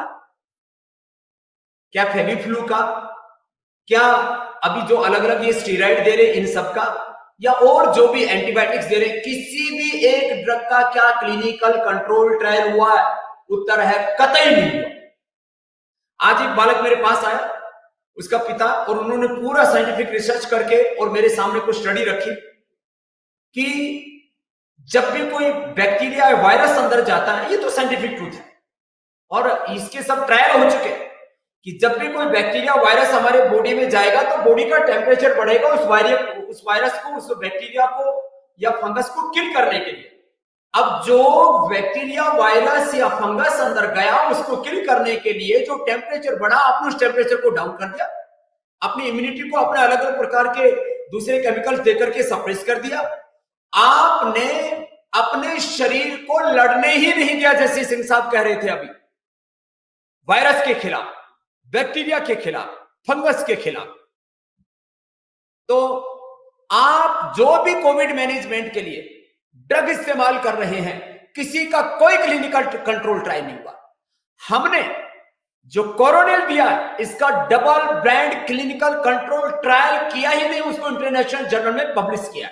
और आप सब महापुरुषों के जानकारी में, सब हमारे जो प्रबुद्ध हमारे विचारक हैं, जो राष्ट्रभक्त हैं, उन सबके लिए मैं एक बात कहना चाहता हूं, देश के करोड़ों लोग जो हमें सुनते हैं उनके लिए भी कहना चाहता हूं।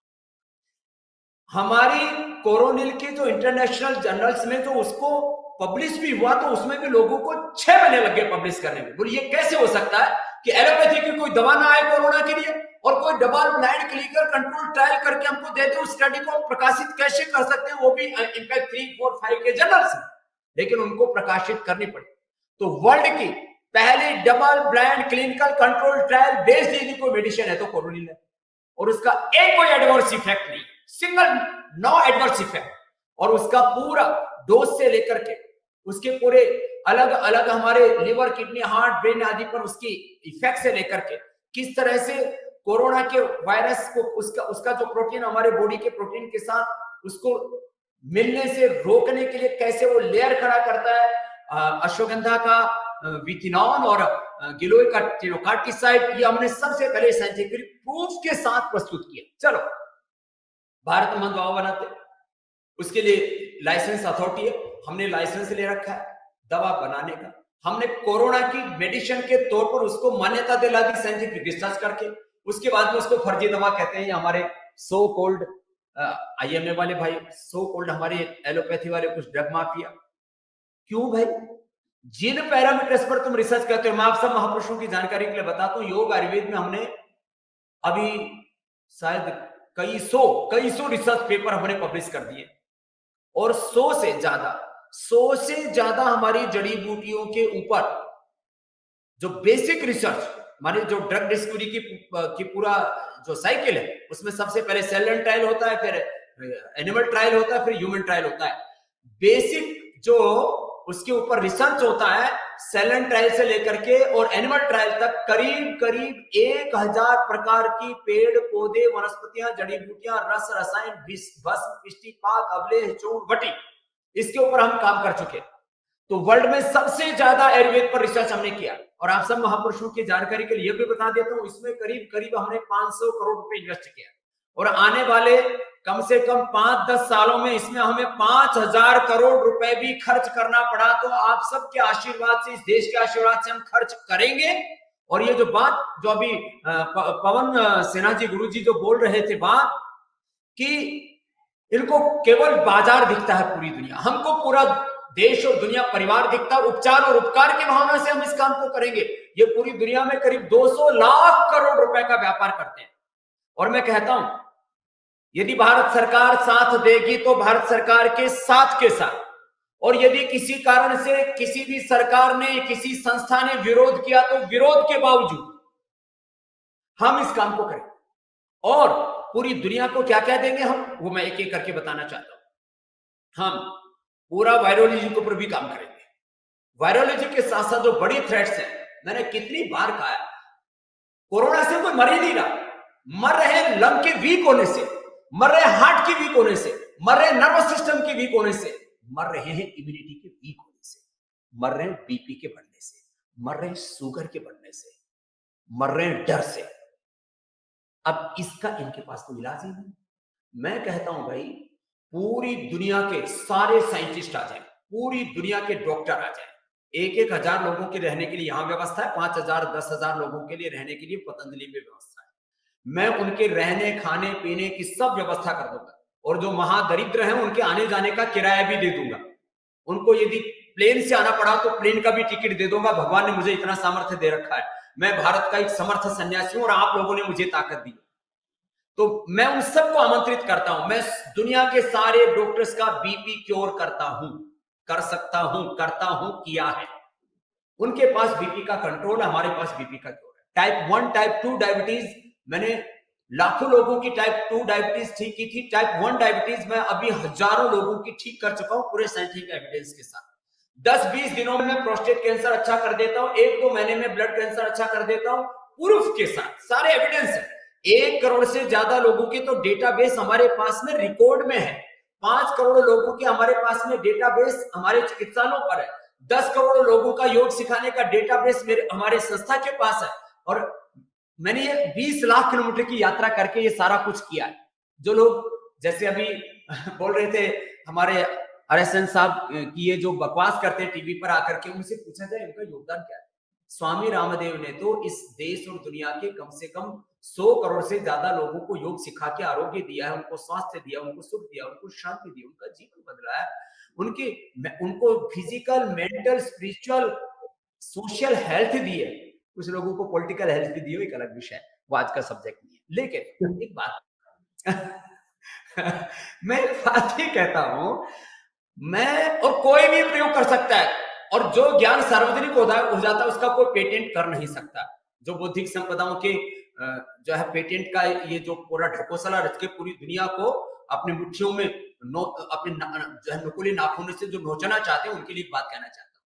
हमने तो ज्ञान को कभी व्यापार नहीं माना, हमने तो विद्या सर्वेषां दानानां ब्रह्मदानम विद्यादानम विशिष्यते कहा।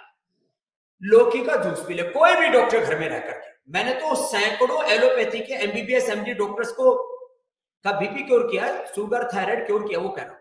कोई भी अपने घर में रह करके लौकी का जूस पी ले, अनुलोम विलोम,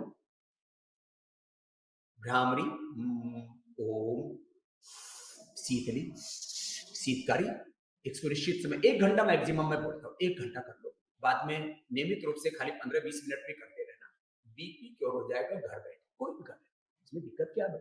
और परीक्षा कर लो, हमने इसकी परीक्षा की थी।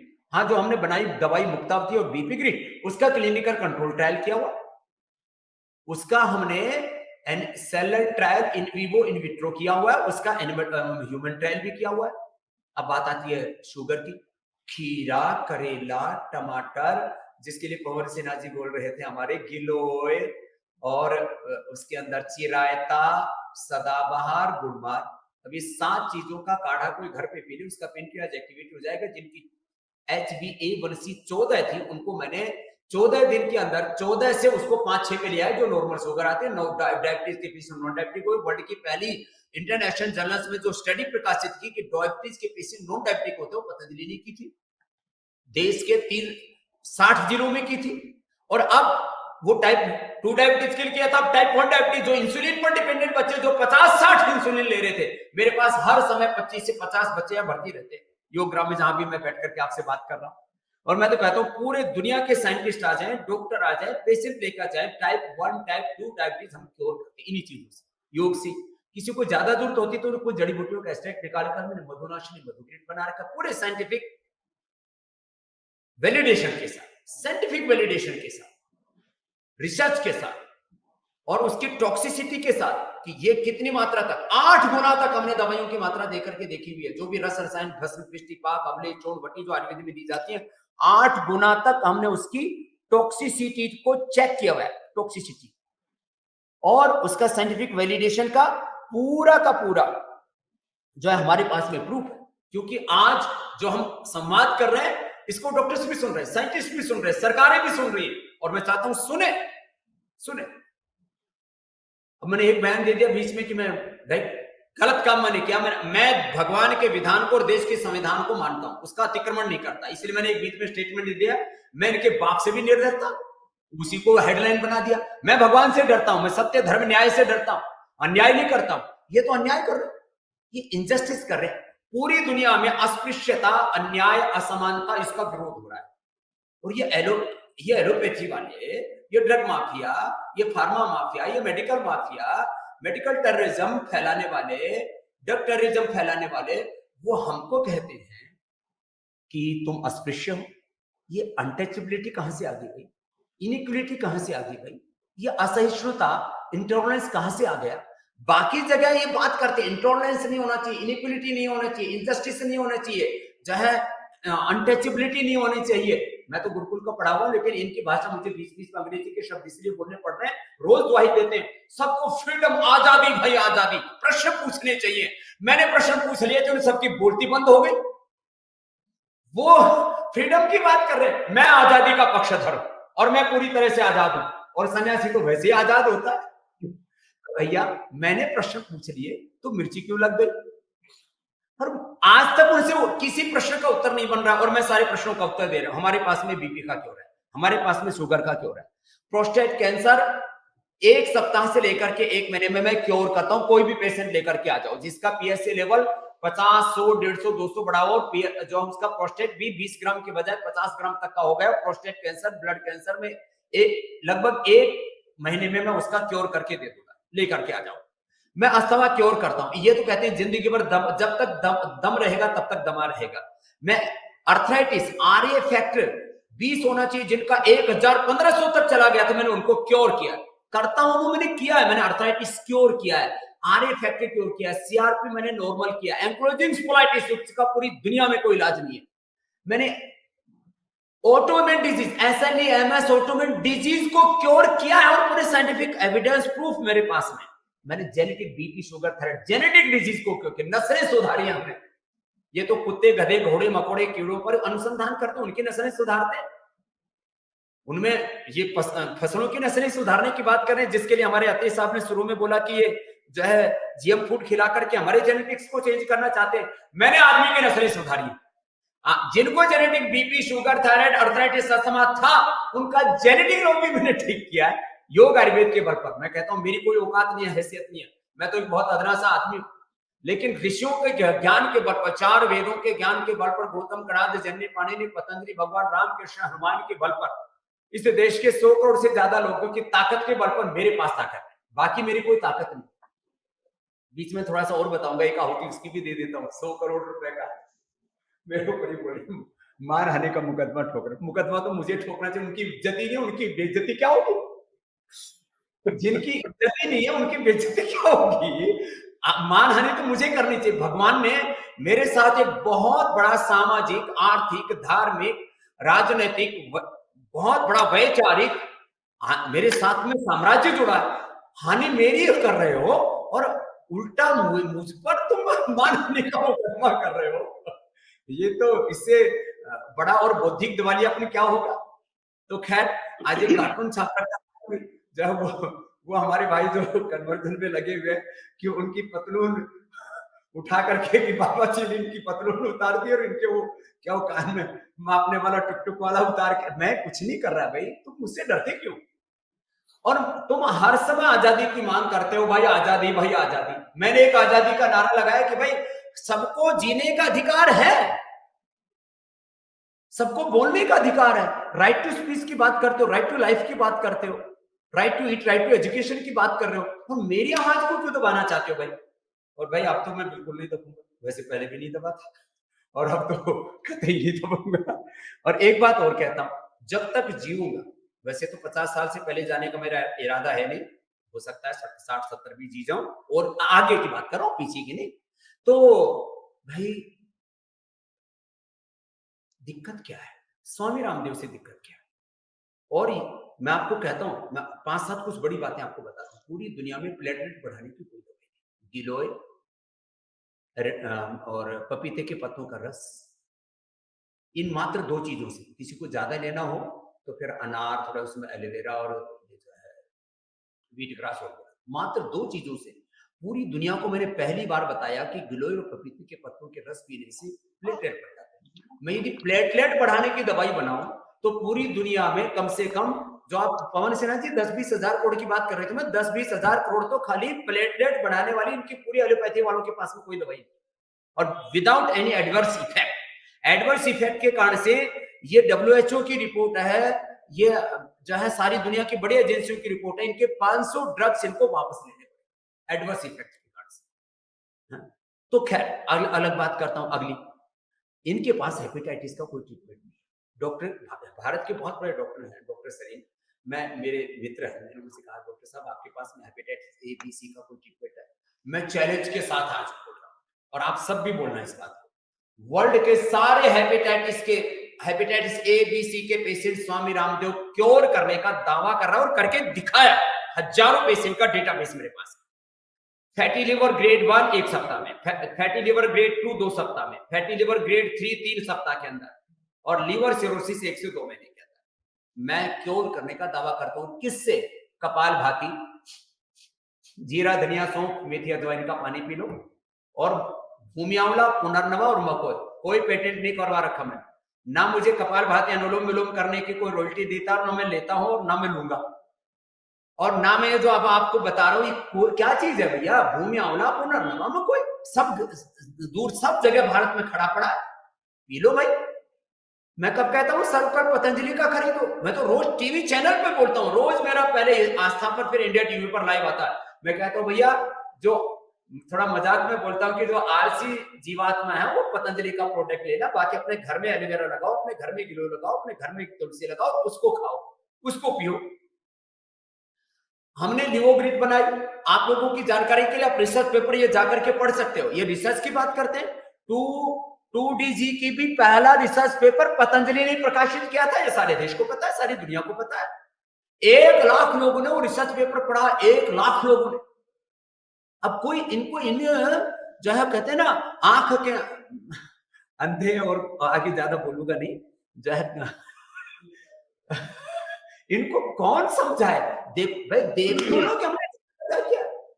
तो खैर मैं आपको बात ही कह रहा था, hepatitis A B C, fatty liver और लिवर सिरोसिस का भाई इतना तो रोगी आना चाहिए। मैं कहता हूं कम से कम मेरे साथ 2 घंटा योग कर ले, ऐसा आता है मेरे पास। मेरे से बोले बाबू जी सारा काम आप ही कर लोगे तो हम एलोपैथी वाले क्या करेंगे? मैंने कहा ऐसा करो, जो वेंटिलेटर के पेशेंट है वो आप देख लो, बाकी सब कोरोना पेशेंट मुझे दे दो, वेंटिलेटर वाले आप देख लो। और मैंने आप लोगों की जानकारी के लिए, महापुरुषों जिनका 70-80 तक जिनका ऑक्सीजन लेवल आ गया था, सैकड़ों हजारों लोगों के प्रूफ है मेरे पास। उन्होंने एक तो हमने अणु तेल स्वासारी कोरोनिल बना के स्वासारी गोल्ड हमने बनाया, भीतर जाते ही ऑक्सीजन लेवल 70 से 80, दूसरे दिन 90 और तीसरे दिन 98 और पेशेंट ठीक। 3 दिन में मैंने लोगों को ठीक किया। ये जो है एक ने एक दिन बोला मेरे से, बोला आप जो है जो एसिम्प्टोमेटिक उनको सिम्प्टोमेटिक को मॉडरेट को सीवियर पेशेंट बना रहे हो, आप खिलवाड़ कर रहे हो।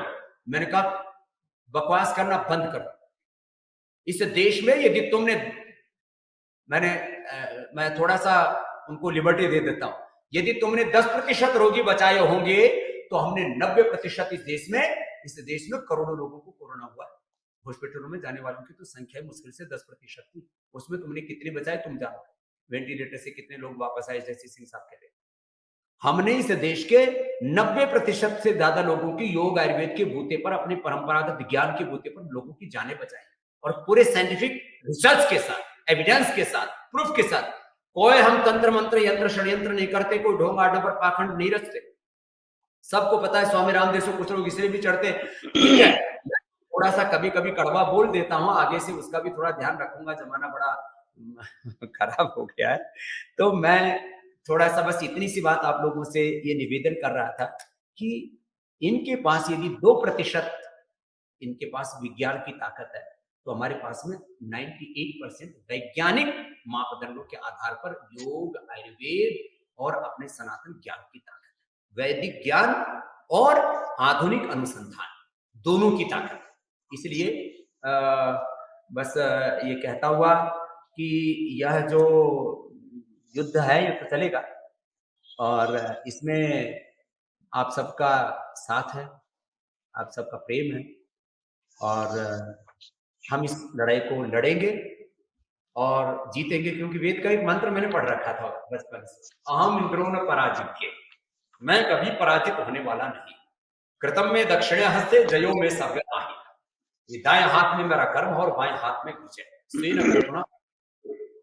अग्नि अस्मि जन्मना जात वेदा घृतम में चक्षुमृतम आसन अर्कस्थिधात रसो विमानो दसरो घर्मो अविरस्मिना। तो आप सबके साथ से, आप सबके आशीषों से, आप सबके प्रेम से हम इस जंग को लड़ रहे हैं। माना कि पथ का विधान ही है, राह कंटका कीर्ण है, चुनौतियां हैं, प्रश्न हैं, समस्याएं हैं, बाधाएं हैं, चुनौतियां हैं, उनके बीच में भी आगे बढ़ते रहेंगे।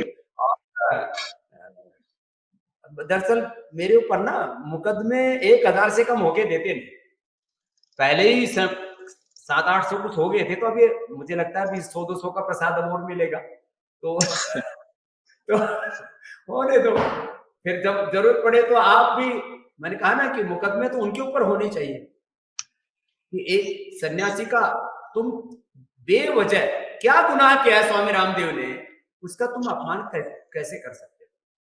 तो जो है उनका अपमान और हमारा अपमान, ये उनका अधिकार, ये तो बड़ा, ये कौन सा लोकतंत्र है, ये कौन सा विज्ञान है, ये तो हमने पढ़ा ही नहीं अभी तक। खैर, तो मैं बस इतनी सी बात करनी थी। आपको ने बहुत समय दिया, सबने इतना आपने हिम्मत दी, हौसला दिया, उसके कृतज्ञता पूर्वक फिर से बहुत बहुत प्रणाम पुष्पेंद्र जी, आपको भी और सभी महापुरुषों, पूज्य आचार्य भाषण जी की तरफ से, पूरे पतंजलि पीठ परिवार की ओर से। स्वामी जी, आपने कोई गुनाह नहीं किया, यही बड़ा गुनाह है। और जो सबसे बड़ी बात है कि आपने कहा कि वो लोग ब्लड प्रेशर को कंट्रोल करते हैं, आप क्योर करते हैं, लेकिन मैं समझता हूं कि आपने पहली बार ना तो ब्लड प्रेशर को क्योर किया, ना कंट्रोल किया, बल्कि आईएमए का ब्लड प्रेशर बढ़ा दिया। और मैं चाहता हूं कि आप इस ब्लड प्रेशर को बढ़ाए रखिए। अगर ये ब्लड प्रेशर बढ़ा हुआ है तो अच्छा है, और अगर किसी को आयुर्वेद से डर लगता है तो ये डर अच्छा है। स्वामी जी, आप निर्भीक होके जो काम कर रहे हैं उसको पूरी ताकत से करिए। मैं इस बात का शुक्रगुजार हूं कि एक एक व्यक्ति, चाहे पवन सिन्हा साहब गुरुजी हो, मेरे मित्र पंडित सुशील पंडित जी हो, मेरे गुरु कर्नल आर सिंह साहब हो, मेरे दोस्त नीरज अत्री साहब हो, हम सबके leader major general G D Bakshi साहब हो, जब भी कोई देश में या राष्ट्र में इस किस्म का संकट आता है, ये सब लोग अपना काम छोड़कर उस काम में लग जाते हैं। यही मेरी ताकत है, यही हम सबकी ताकत है, और ये पूरी ताकत आपके साथ है। आप किसी धाराओं से मत डरिए, आपको कोई धारा न मोड़ सकती है। आपने धाराओं को मोड़ा है, और कागज में लिखी धाराएं जो है वो कागज में रहती हैं, कभी बाहर नहीं निकल के आती। रामदेव जी, स्वामी जी, आप जो कार्य कर रहे हैं उसे करें, ये पूरा देश आपके साथ है। और अगर किसी ने आपको FIR की धमकी दी और किसी ने धाराओं की धमकी दी, तो ये देश में धमकी देने का समय आ गया है। सनातनियों की 100 करोड़ की धमकी के आगे दुनिया भी डरती है, ये ध्यान रखिएगा। आपका बहुत बहुत धन्यवाद। आपने हमारा इनविटेशन, निमंत्रण स्वीकार किया, और आज की पूरी इस कार्यक्रम का सिर्फ एक ही मकसद था कि स्वामी बाबा रामदेव अकेला नहीं है, 100 करोड़ लोग उनके साथ खड़े हैं। किसी भी ऐसी घटना जो डराने की हो, सब सड़कों पे निकलेंगे, देश की अदालतों में जाएंगे। पेशी एक की नहीं होगी, दिल्ली में होगी तो 5 करोड़ लोगों की होगी, इलाहाबाद में होगी तो 5 करोड़ लोगों की होगी। हम भी देखें कि कौन सी जेल है जिसमें बाबा रामदेव को रखा जा सकता है, वो जेल अभी बनी नहीं है। आप तमाम साहब लोग, नीरज भाई, पवन गुरु ji, Sushil Pandit ji, colonel R Singh ji, DD Bakshi साहब, आप सब आए, और मैं समझता हूं कि मैंने जो कुछ कहा ये आपकी तर्जुमानी मैंने की है, मैंने अपनी तरफ से कुछ नहीं कहा। जो कुछ आप मुझे सिखाते रहते हैं वही मैं बोल देता हूं। कुछ लोग कहते हैं कि आपके बोलने का अंदाज अलग है, इसलिए लोग मुझे शायद ज्यादा पसंद करते हैं, लेकिन लोगों को पता नहीं है कि मैं आप लोगों की बातें सुन के सिर्फ उसे आगे बढ़ा देता हूं। बहुत बहुत धन्यवाद। Thank you very much, thank you very much जी। ये जो बहुत एलोपैथी में भी बहुत से अच्छे सात्विक देशभक्त डॉक्टर्स हैं, उनको हम अप्रिशिएट करते हैं, उनका आदर सम्मान करते हैं। वो माने उनके मन में अपने पूर्वजों की ज्ञान परंपरा, योग, आयुर्वेद, नेचुरोपैथी, अपनी सनातन संस्कृति के प्रति कतई नफरत नहीं है। ये कुछ चंद लोग हैं और ये IMA ये कोई डॉक्टरों का प्रतिनिधित्व नहीं करती है। जो अच्छे डॉक्टर हैं, खास करके करीब बहुत एक लाखों में ऐसे डॉक्टर्स हैं, उनका ये प्रतिनिधित्व नहीं करते, तो उनके प्रति हमारे मन में भी कोई विद्वेष नहीं है। विद्वेष तो किसी पैथिक के प्रति भी नहीं है, लेकिन जो है वो कम से कम हम उनको यदि जो है कोई बुरा नहीं करते। मैंने एक व्हाट्सएप मैसेज पढ़ा, उसके लिए हमने उसको बयान को भी वापस ले लिया, खेद भी व्यक्त कर दिया। और ये लड़ाई किसी पैथी की नहीं, ये सत्य, सेवा, न्याय और सनातन की और पूरे मानवता के कल्याण की प्रतिष्ठा की है। आप सब को मेरा पुनः बहुत बहुत प्रणाम। धन्यवाद, धन्यवाद स्वामी जी, धन्यवाद। मैं नीरज भाई, पवन जी, पवन गुरु जी, सुशील भाई, RC सिंह साहब, मैं आपका फिर एक बार धन्यवाद करता हूं। और आप सब जानते हैं कि आज स्वतंत्र वीर सावरकर जी की जयंती है और मुझे अब के थोड़ी देर के बाद उसमें फिर कहीं बोलना है। मैं आप सब लोगों के इस महत्वपूर्ण और बहुमूल्य समय के लिए आपका धन्यवाद करता हूं। और मुझे इस बात की खुशी है कि आप लोग मेरी एक कॉल पर आप लोग आ जाते हैं। यही मेरी ताकत है, यही मेरी हिम्मत है। और आप लोगों की मौजूदगी से औरों को ताकत मिलती है। हमने एक बार देख चुके हैं कि राष्ट्रपति भवन जाने के बाद किस तरीके से चीजें हुई। तो मैं समझता हूं कि आज बाबा रामदेव के सामने जो संकट खड़ा करने की कोशिश की है, आज इस पूरे इस गोष्ठी के बाद में देश में एक मैसेज जाएगा और लोगों को सद्बुद्धि होगी। और जिन लोगों ने जो माफिया है उनको भी समझ में आएगा कि ये रामदेव सिर्फ अकेला एक आदमी नहीं है जो भगवे वस्त्रों में है। भले ही हम सब भगवे वस्त्र न पहनते हो, लेकिन हम जो वस्त्र पहनते हैं वो भगवा के विचार का ही वस्त्र है। बहुत बहुत धन्यवाद, थैंक यू वेरी मच, नमस्ते।